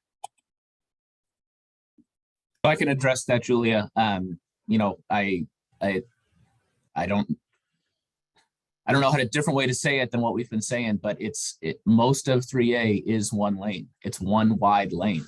And when you're saying reducing 2 lanes into 1, that might be functionally how it operates, that people drive side by side in unsafe conditions. But that's not how it's designed. It is a 1-lane road that people drive side by side in. And so we're just formalizing it to make it an actual 1-lane road. And I get what your comment is. I understand that in reality, a lot of people use it as a 4-lane road, 2 lanes in each direction. But it's not a safe operation, what is happening right now, nor is it a true 4-lane road, right? On an actual 4-lane road, you'll be able to get faster travel times than you are on 3A because people are trying to kind of jockey for position within that wide lane, and it's not clear as to who has the right of way or who's, if you need to merge or not merge, or if it's even actually a merge. And a lot of that, congestion and confusion gets rectified when you formalize it into 1 lane. Some of the examples we showed are actually going from a 4-lane road to a 2-lane road. And I apologize, I don't have that slide number off the top of my head, but Augustine, if you want to go back to that slide where we show similar projects conducted in Massachusetts, we do have examples of going from actual 4-lane roads, which 3A operates as in many cases, down to 2 lanes. And what we see in those on those examples that we've given of similar volumes, similar ADT, similar road use with curb cuts and different ridership and drivers, is that the travel times were not significantly impacted, even going from 4 lanes to 2. And yeah, this is the slide. Thank you. What you can see here is what we've done. This was an actual 4-lane road that went to a 2-lane road with a buffered bike lane, which that after photo on the bottom looks very similar to what we're proposing here on 3A. What you can see is that speeds were reduced, which results in a safer corridor, and travel times were not impacted. If you look, all of this was done pre-COVID. So I understand there's been some current concern with how the traffic volumes were gathered, for the 3A project. And I want to assure you the 2020 period, we didn't get volumes then. We waited until volumes were back up. We took historic volumes. But that aside from this, what we have here kind of shows that the travel times, if you look in that column, the travel times didn't change. You have an extra 1/10 of a minute to go, where is that? In October of 2019, it takes an extra 1/10 of a minute compared to what it was before. And otherwise, it's the same. It's 4 minutes to get through this corridor. What we're showing is that we're anticipating it is going to slow down the corridor, but that it'll be by 1 minute in each direction.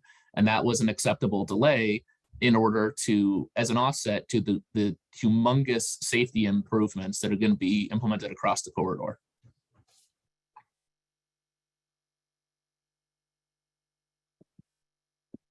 Thank you, Peter. All right, thank you. All right.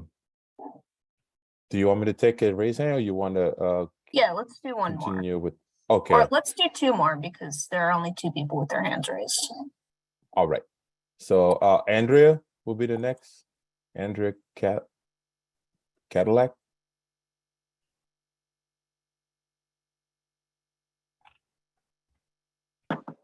Hi, I already had my question answered, so I'm going to withdraw. Okay, so I will go ahead and lower your hand.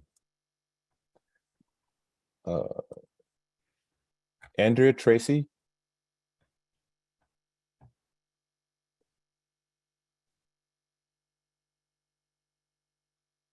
Hi, Andrea. How you doing? Good. Good. Hey, listen, I'm a resident since 1984. I live off 3A. I'm on Kinney Ave. We can't take a left out of our street. We have to tuck behind the alley and go off behind CVS to get to light signal to leave our house in any point of day.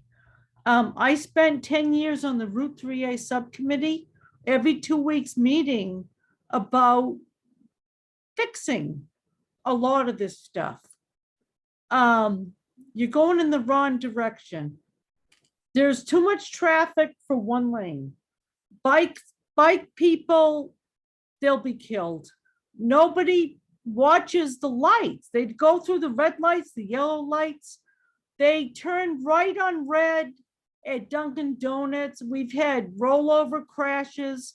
Wynn Street is the worst possible accident scene among the statistics. All right, I'm done. No, that's understood. I mean, like we said, again, our primary objective is paving this roadway, and we are not preventing a future project, because if we continue to have growth here and there's concerns, we could initiate a project that would address all these concerns, but that would include widening the entire roadway, a lot of property takings, and it would be a long process. Right now, what we're doing is getting that roadway paved and in good shape. But if that isn't enough, it doesn't stop us from initiating a new project to take all your concerns, but it would take time. It'd be years before we could bring that to construction. But this doesn't prevent that from happening. We just got to repave and get the pavement condition up to par. And sorry, Dan, to cut you off there, but just to add to that, one of the comments you made, and thank you, Augustine, for showing this slide. You mentioned how this intersection at Wynn here is not a safe intersection for bicycles, and we agree.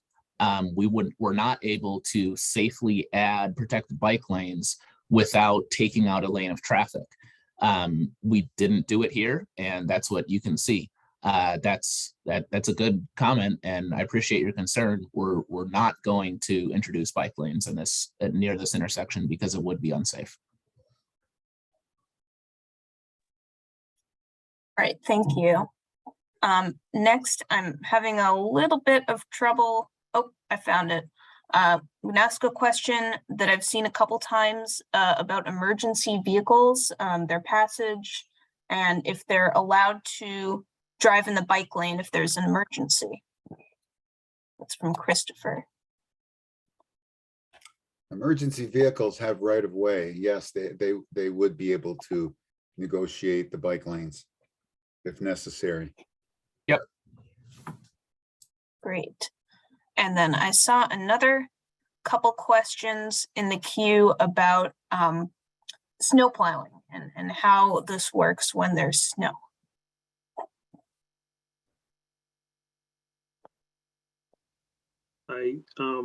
There shouldn't be any major differences in the snow plowing. Again, the buffered bike lane is painted, so the roadway width is going to be as it is today. So the plowing we expect will be very similar to how it's done today. Right, thank you. And then that was that question from Andrea. And Deborah had an interesting question. Is there a single person involved in creating this plan that lives in this area? And Brian, I wanted to point out that I don't think we ever explained what being from District 4 means. So could you explain that a little bit? Sure. District 4 is 62 cities and towns, basically north of Boston, from Arlington, Waltham area, all the way up to New Hampshire. And we go as far west as like Lowell and Concord and Lincoln. And it's basically all those cities and towns within that area.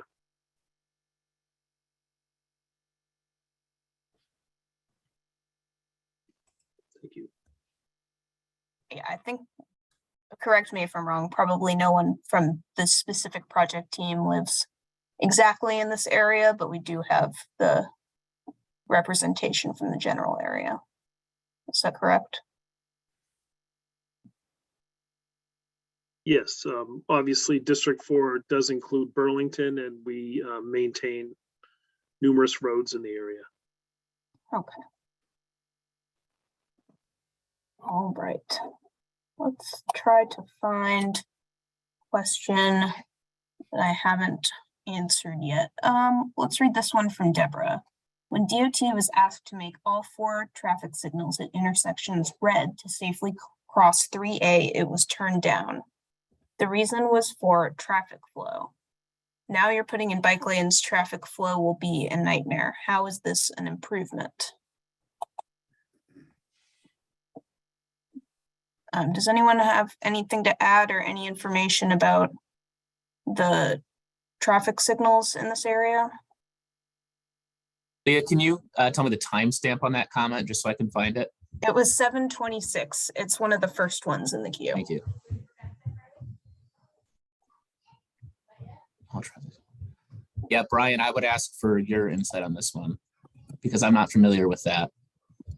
Yeah, I think the question is asking if we did an exclusive pedestrian phase on this section of okay. roadway. That would really change traffic at the intersections and create a lot of delay.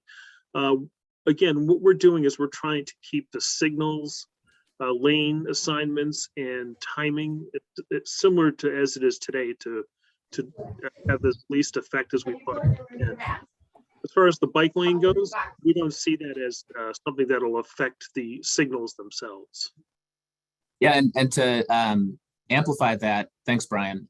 Deborah, with respect to your question, this is a good question where you're saying we for an isolated pedestrian phase, that's for those who are unfamiliar, that's where it's all the lights are red in intersection and it's just for pedestrians to cross. That would significantly impact travel times and it increase, reduce traffic flow. And the plan that we're showing won't nearly as much as that would. So I think you asked this question to kind of say, hey, in this instance, you said you didn't want to increase travel times, but now you're saying you're going to increase travel times. It's all with perspective. And what we're doing now is the goal is primarily safety. This is a project for safety and maintenance. The goal was not to reduce travel times, but again, we're not going to put something in that's going to double your commute. This is going to be an increase of a minute in each direction, and something that would have significantly longer delays, like isolated pedestrian phases at a signalized intersection. That's something which really slows down traffic flow. And we didn't consider that for this project because of how much it would impact travel times. Right, thank you. Next, where can we find traffic accident information on this stretch of 3A?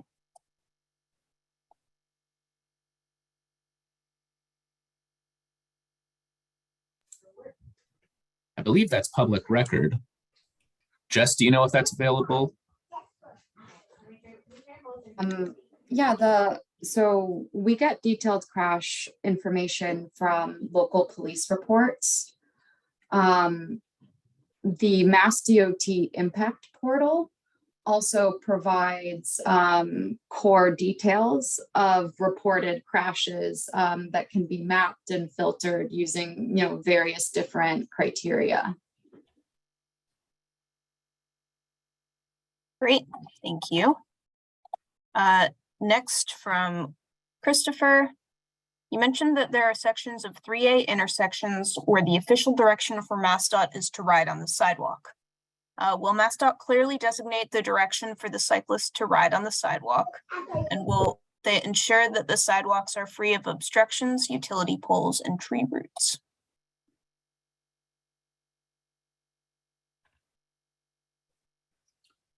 Well, we don't encourage biking on the sidewalks, but the sidewalk widths are accessible with any utility poles, hydrants are far enough away so that a wheelchair can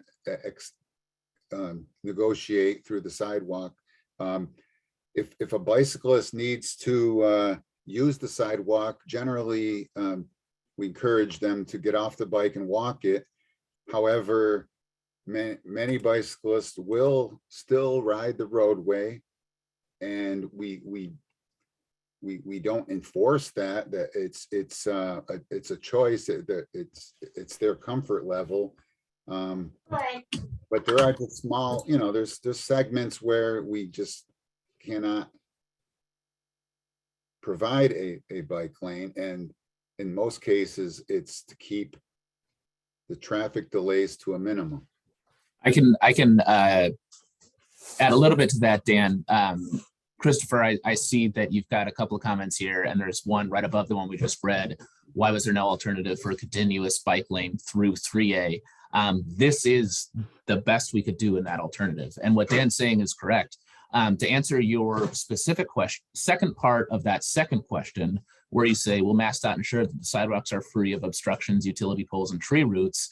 Yes, we are replacing sidewalks and making sure there are curb cuts available for bicycles to exit the road when the protected bike lane ends. Now, legally, the bikes are able to continue operating on 3A, but as we've all discussed here, that's not really a safe option or a realistic option for cyclists. So we do provide that access to mount the curb. It's depressed curb. There'll be a curb cut there, whether it's over a curb ramp or an individual curb cut within that portion of roadway stretch. It's different in each location, but we are providing safe access for bicycles to get from one end of this corridor to the other. Now, that said, when they're up on the sidewalk, yeah, if there are pedestrians walking, walk your bike. It might be a spot where you choose to get off the road, then you're a pedestrian and you walk your bike. But there is that accessible path of travel for bicycles to get from one end to the other. And again, I keep hitting it, and I apologize if I'm being repetitive to those who are here for the whole time, but maybe there's some new voices or new people listening. The maintenance scope of this project prohibited us from being able to do a continuous bike lane throughout 3A. It would have required us to do right-of-way and property taking. It would have required us to do some major realignments, and there just wasn't the budget available in this maintenance project to do that scope of work.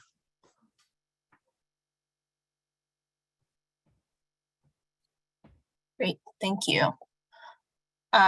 Next, we have a question from Andrea, who's asking what the budgets are determined by for this project.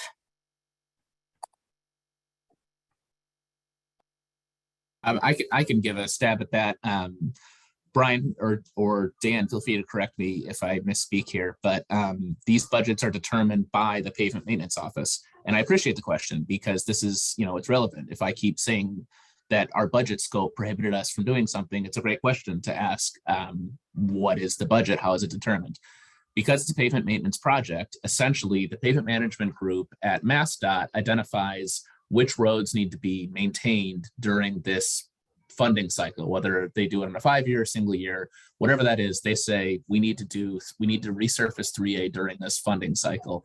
They identify the appropriate treatment, and based on that treatment, they're able to forecast how much that should cost. So a real rough estimate from a maintenance scope, the way maintenance is calculated is they do length by width of this corridor. They know roughly how much it costs per ton of asphalt, and therefore can turn that into a square yardage or square footage, whatever surface area you want to calculate out to be, and anticipate what the cost of resurfacing that section of roadway will be. That's how the budget was determined on this project. And it's a really relevant question because, I keep saying it's a maintenance project and it's a limited budget. That's why it's not a capital improvement project. It's not a project that was designed to, take right of way or realign the road. It is a maintenance project that has a maintenance budget, and that's what we're limited to. And it doesn't preclude the future. Yes, thank you. Widening, takings, and a full corridor, reassessment, and that would require, federal funds. But over the course of the design, we would see just how much more we would have to get into to do a full corridor reconstruction. But that's not, you know, so it's not something that we're ruling out. Right now, we're getting in and fixing this road and making it as safe as possible. Yeah, and Peter, you did a good job with the explanation on the maintenance budget. And just, and I could add that it's a fixed budget, and that money to repair secondary highways, state highways, is shared by all the districts in the state. So we don't really have the ability to double the cost of the project or increase it so much that it would take away from doing another project in another district or another part of the state. Thank you. Thanks. Now, a question from Amit. What's the use of bike lane on state highway in a suburb? If the project is for repavement, just stick to it. If the bike lane is not connected to other neighboring towns' bike lanes, like the Minuteman Bike Trail, or going to Boston or Cambridge, what's the incentive to create random bike lanes in random towns and cities? Pardon if this was already answered as I joined later. Thank you, Amit.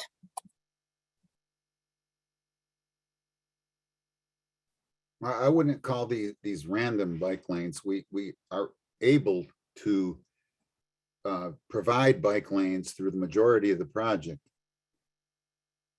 Where we can't, it's mainly for right-of-way impacts and impacting traffic operations, which we are trying to minimize. Yeah, Dan, if I could add to that, as part of our healthy transportation policy, we're tasked with looking at every roadway project that we do, including maintenance resurfacing, and trying to provide accommodation for bicycle and pedestrians. So every project's different. We can do some things, we can't do other things. We have to justify what we can't do, but on this project, we did see an opportunity to improve pedestrian and bicycle accommodation. And as bicycles are not prohibited from riding on 3A, we felt that we needed to make some kind of improvement. Thank you. Thank you. Next from Julia, how are pedestrians being protected from bikes?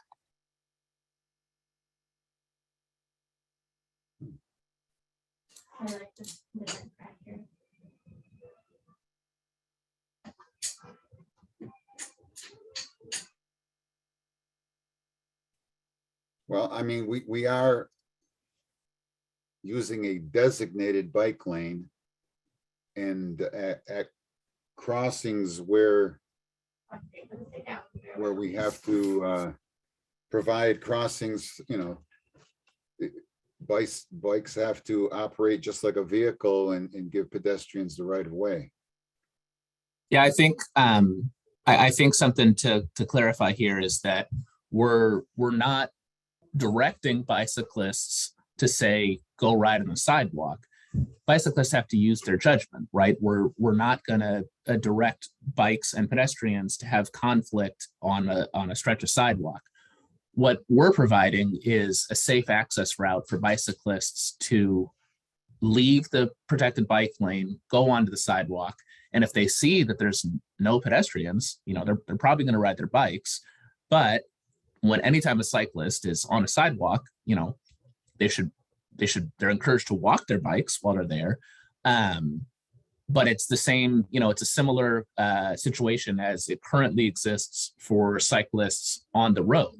You know, right now they're legally allowed to be on 3A and operate as if they're one of the you know, users of the facility, because that they are. And right now cyclists don't typically do that because it's unsafe. It's a question of, you know, there's a practical element to that where it'll be some judgment calls for cyclists.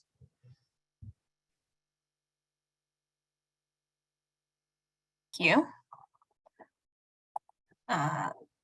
Next, from Richard, how can a full corridor design request be initiated to make the road 2 lanes in each direction all the way to Route 95 128. This maintenance project looks nice, but it does not address most of the concerns raised on this call and over a lifetime of driving on the road.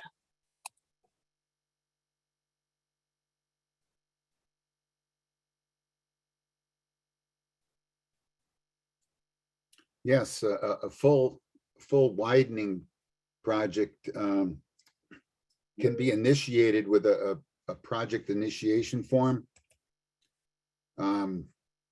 It's best to have the town initiate it. It would have to be, a separate project with the goals of widening. But that's not something this project prevents. So it's usually through the towns petitioning the state to do a project initiation form, and we do studies, and it can move on to a PRC, which is project. What do I? Brian, help me out here. Project Review Committee. Yeah, and I think we've kind of talked about this. This project started as a maintenance resurfacing project. It really kind of limits our scope of work, what we can and can't do. To make 3A a 2-lane roadway, probably with a shared use path down the side, that's a multi-million-dollar project. That is a 5 to 7 year project. There's planning studies. There's right-of-way takings and projects like that. So yes, that is definitely something that can happen. And as Dan was saying, there's a process. There's a project initiation, planning studies, multiple review processes, and obviously getting the funding for that project too. So, our project doesn't preclude that. I mean, that can go forward in some form or another. We're just trying to kind of get the roadway in a good state of repair and make some safety improvements on this road while we have the funding for it. Thank you. All right, and related to that, oh, I see Peter's addressing that typed. Let's read a question from Kathy. Can someone please address the earlier comment about the number of businesses on this roadway and how people turning into those businesses will cause more significant delays when there is only one lane of traffic? Thank you, Kathy. I can take this one. Yeah, so, we're aware there's a lot of driveways and businesses along the corridor. And you're right, when someone turns, vehicles will have to, wait behind the vehicle waiting to turn in the single lane. And however, like when you are turning, you'll only be turning against a single lane of traffic instead of against 2 lanes today. So your gaps will be able to be easier to take. Something we saw looking at some of the crash data was also some courtesy crashes. So what I mean by this is a vehicle trying to get out of a side street or driveway, waiting to turn onto 3A, and one vehicle traveling in 3A yields to them, lets them go, and then another car bypasses that car in the wide lane and then collides with the car turning who thought that they were safe to turn.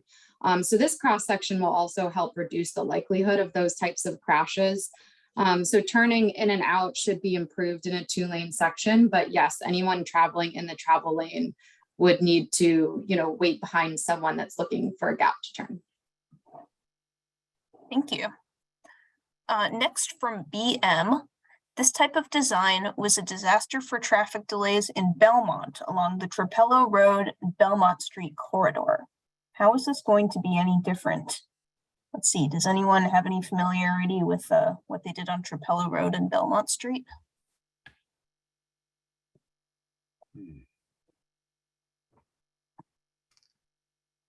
I'm not familiar with the specifics of that project to be able to speak to it. Sorry, I know there was a roadway reconstruction project, but I was not made aware of any traffic implications from it. I can answer, sorry. BM, if you have more specifics that you'd like to get addressed, you can always email in that question to get a more complete answer. Andrea is asking about dedicated right turn lanes. No passing on the right to pass folks waiting. Is this similar to the question about left turns into driveways and businesses?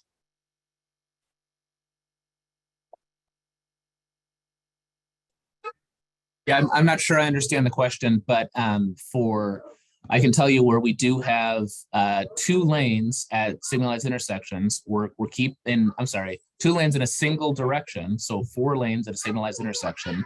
We're keeping that lane configuration at that intersection. So if it's currently a right turn only, we're going to keep it a right turn only.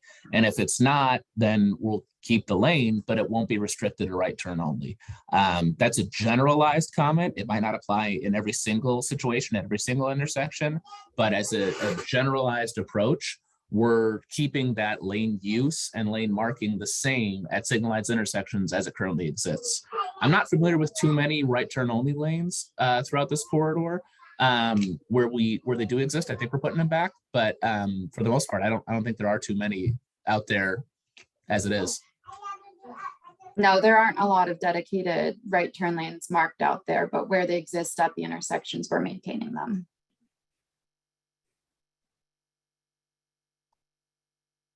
All right, thank you. Next, another question from Andrea. Why no sidewalk improvements 270 to 282 Cambridge Street? Yeah, so Andrea asked this question a couple of times, and I responded to one of them. I must have missed this one. But we are replacing sidewalk where it needs to be replaced in terms of if it's too narrow or if it's in disrepair. With the exception to that being, if you've identified a location where we're not showing sidewalk replacements. So if you can go, Augustine, if you can go to the slide where we show our sidewalk improvements, let me find what slide that is. I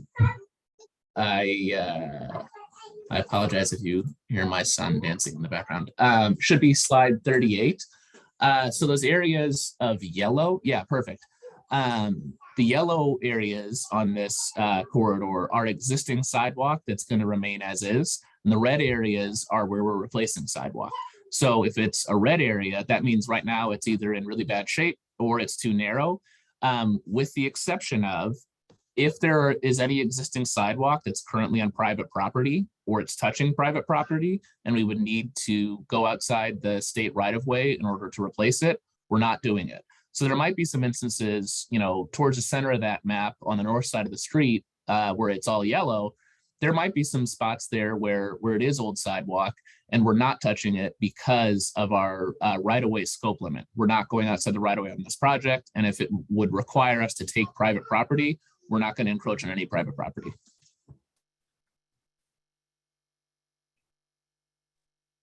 All right, thank you. Next from Deborah. She says, thank you for your response. However, it's a matter of safety since I have to avoid being hit while crossing 3A as cars come at me with right on red and the fact they have a green light while I have a white man saying it's okay to cross. I've almost been hit numerous times trying to cross after exiting the bus. Cars don't stop when pedestrians are in the crosswalk, so that doesn't work either. How is this not a safety concern? Thank you, Deborah. So you've highlighted a couple of things here that we are specifically addressing at this project. So when it comes to crossing intersections, you know, we're restriping the intersections. We're looking at signal timings to make sure that there's appropriate time to cross the street. We're adjusting those as needed. And then one of the things you mentioned here is that when you get off the bus, you've almost been hit trying to cross 3A. And that's something we're specifically addressing too. We're introducing a couple of new safe crossings and we're refreshing the striping on the one crossing on 3A that already exists and making sure that we're improving those conditions for pedestrian safety. So I understand and I appreciate your comment, and I can tell you that we're doing what we can to address those specific concerns. I think that you're the same person who had the comment about the isolated pedestrian cycle, where all traffic vehicles get a red light. And that's not something we concerned, no, I'm sorry, that's not something we considered in this project.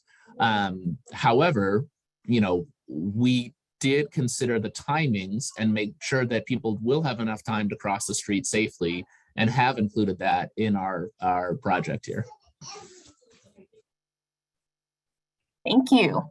We're down to our last two questions, and then we're going to wrap up. So from Colleen, coming from Billerica at the Wilmington Road intersection, the design appears to show 2 lanes at the light will merge into one while also losing the bike lane. Do you not find that a safety concern? Thank you for your question. Can you go to slide 31, please?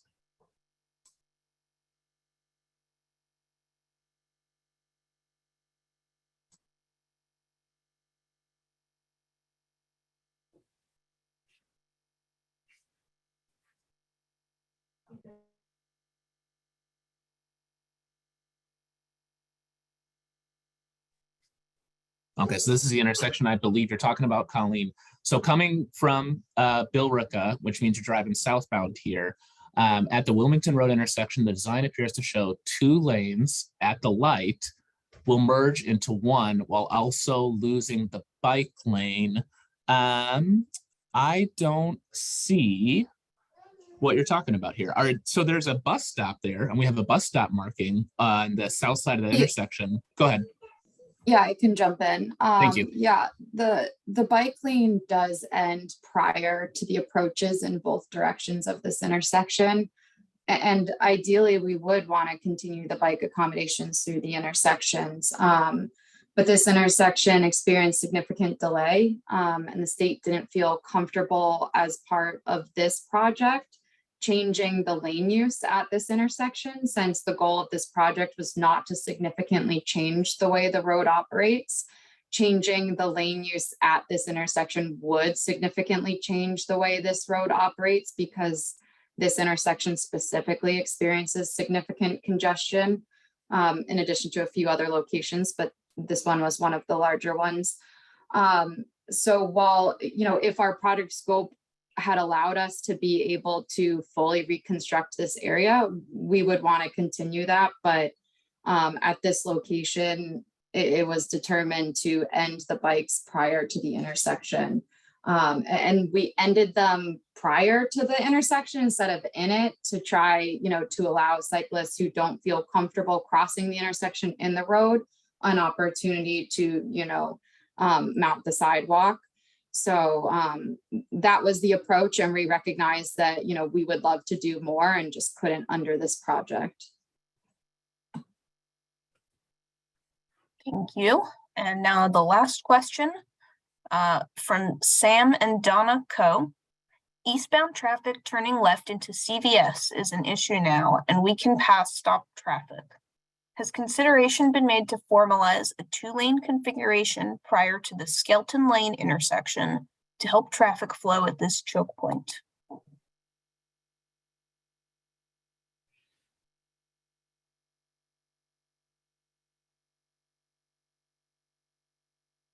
Augustine, could you go one slide ahead to Skilton, which is slide number 32? Okay, so the eastbound traffic turning left into CVS, I think that's CVS at the northern quadrant there. I think that's a CVS parking lot, is now an issue, and we can pass stopped traffic. Has consideration been made to formalize a 2-lane configuration prior to the Skilton Lane intersection to help traffic flow at that location? Yes, and we did it. We're keeping this intersection the same. I'll let Jess, you know, comment on that a little bit more, but based on, you know, your comment, this area is the town center location for this project, and this is where we're not adjusting too much when it comes to the lane configuration. Traffic volumes are high. The lane, there's not enough room on the road here to include a protected bike lane. And so this is where we're pretty much keeping it the way it is. I see that they have their hand up. It's possible that we misinterpreted the question. Maybe we should take their raised hand.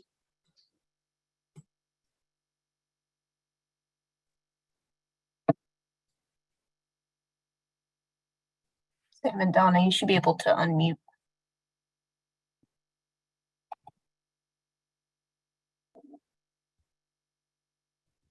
Sam and Donna should be able to speak at the moment.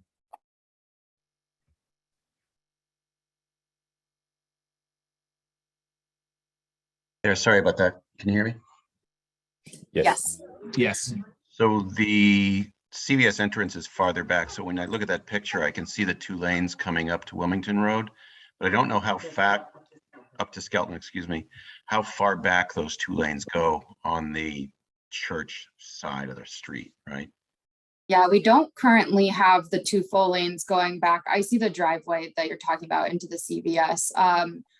The driveway is on the taper, so it's basically on the point where we are widening out to 2 lanes, traveling southbound. So we don't carry it that far back. We're like 20 feet from there. Right. So that wasn't considered, but that wouldn't be a large change. It could be considered. That would be helpful, and I think it's in concert with the earlier comment about residents behind the CVS that have to get onto Skilton to come to the light to get onto 3A at that spot. So if you can consider that, that would be great. Appreciate it. Thank you. Right. Thank you to everyone who submitted a question or a comment. Thank you for your patience. Augustine, could you take us to the very last slide, please? And a quick reminder that you can always email in more comments, and please take that survey. And now I'll turn it back over to Dan to close us out. Okay. To everyone, the town of Burlington, Billerica, and all our panelists, the time is now 8:51 p.m. and this public information meeting is now closed.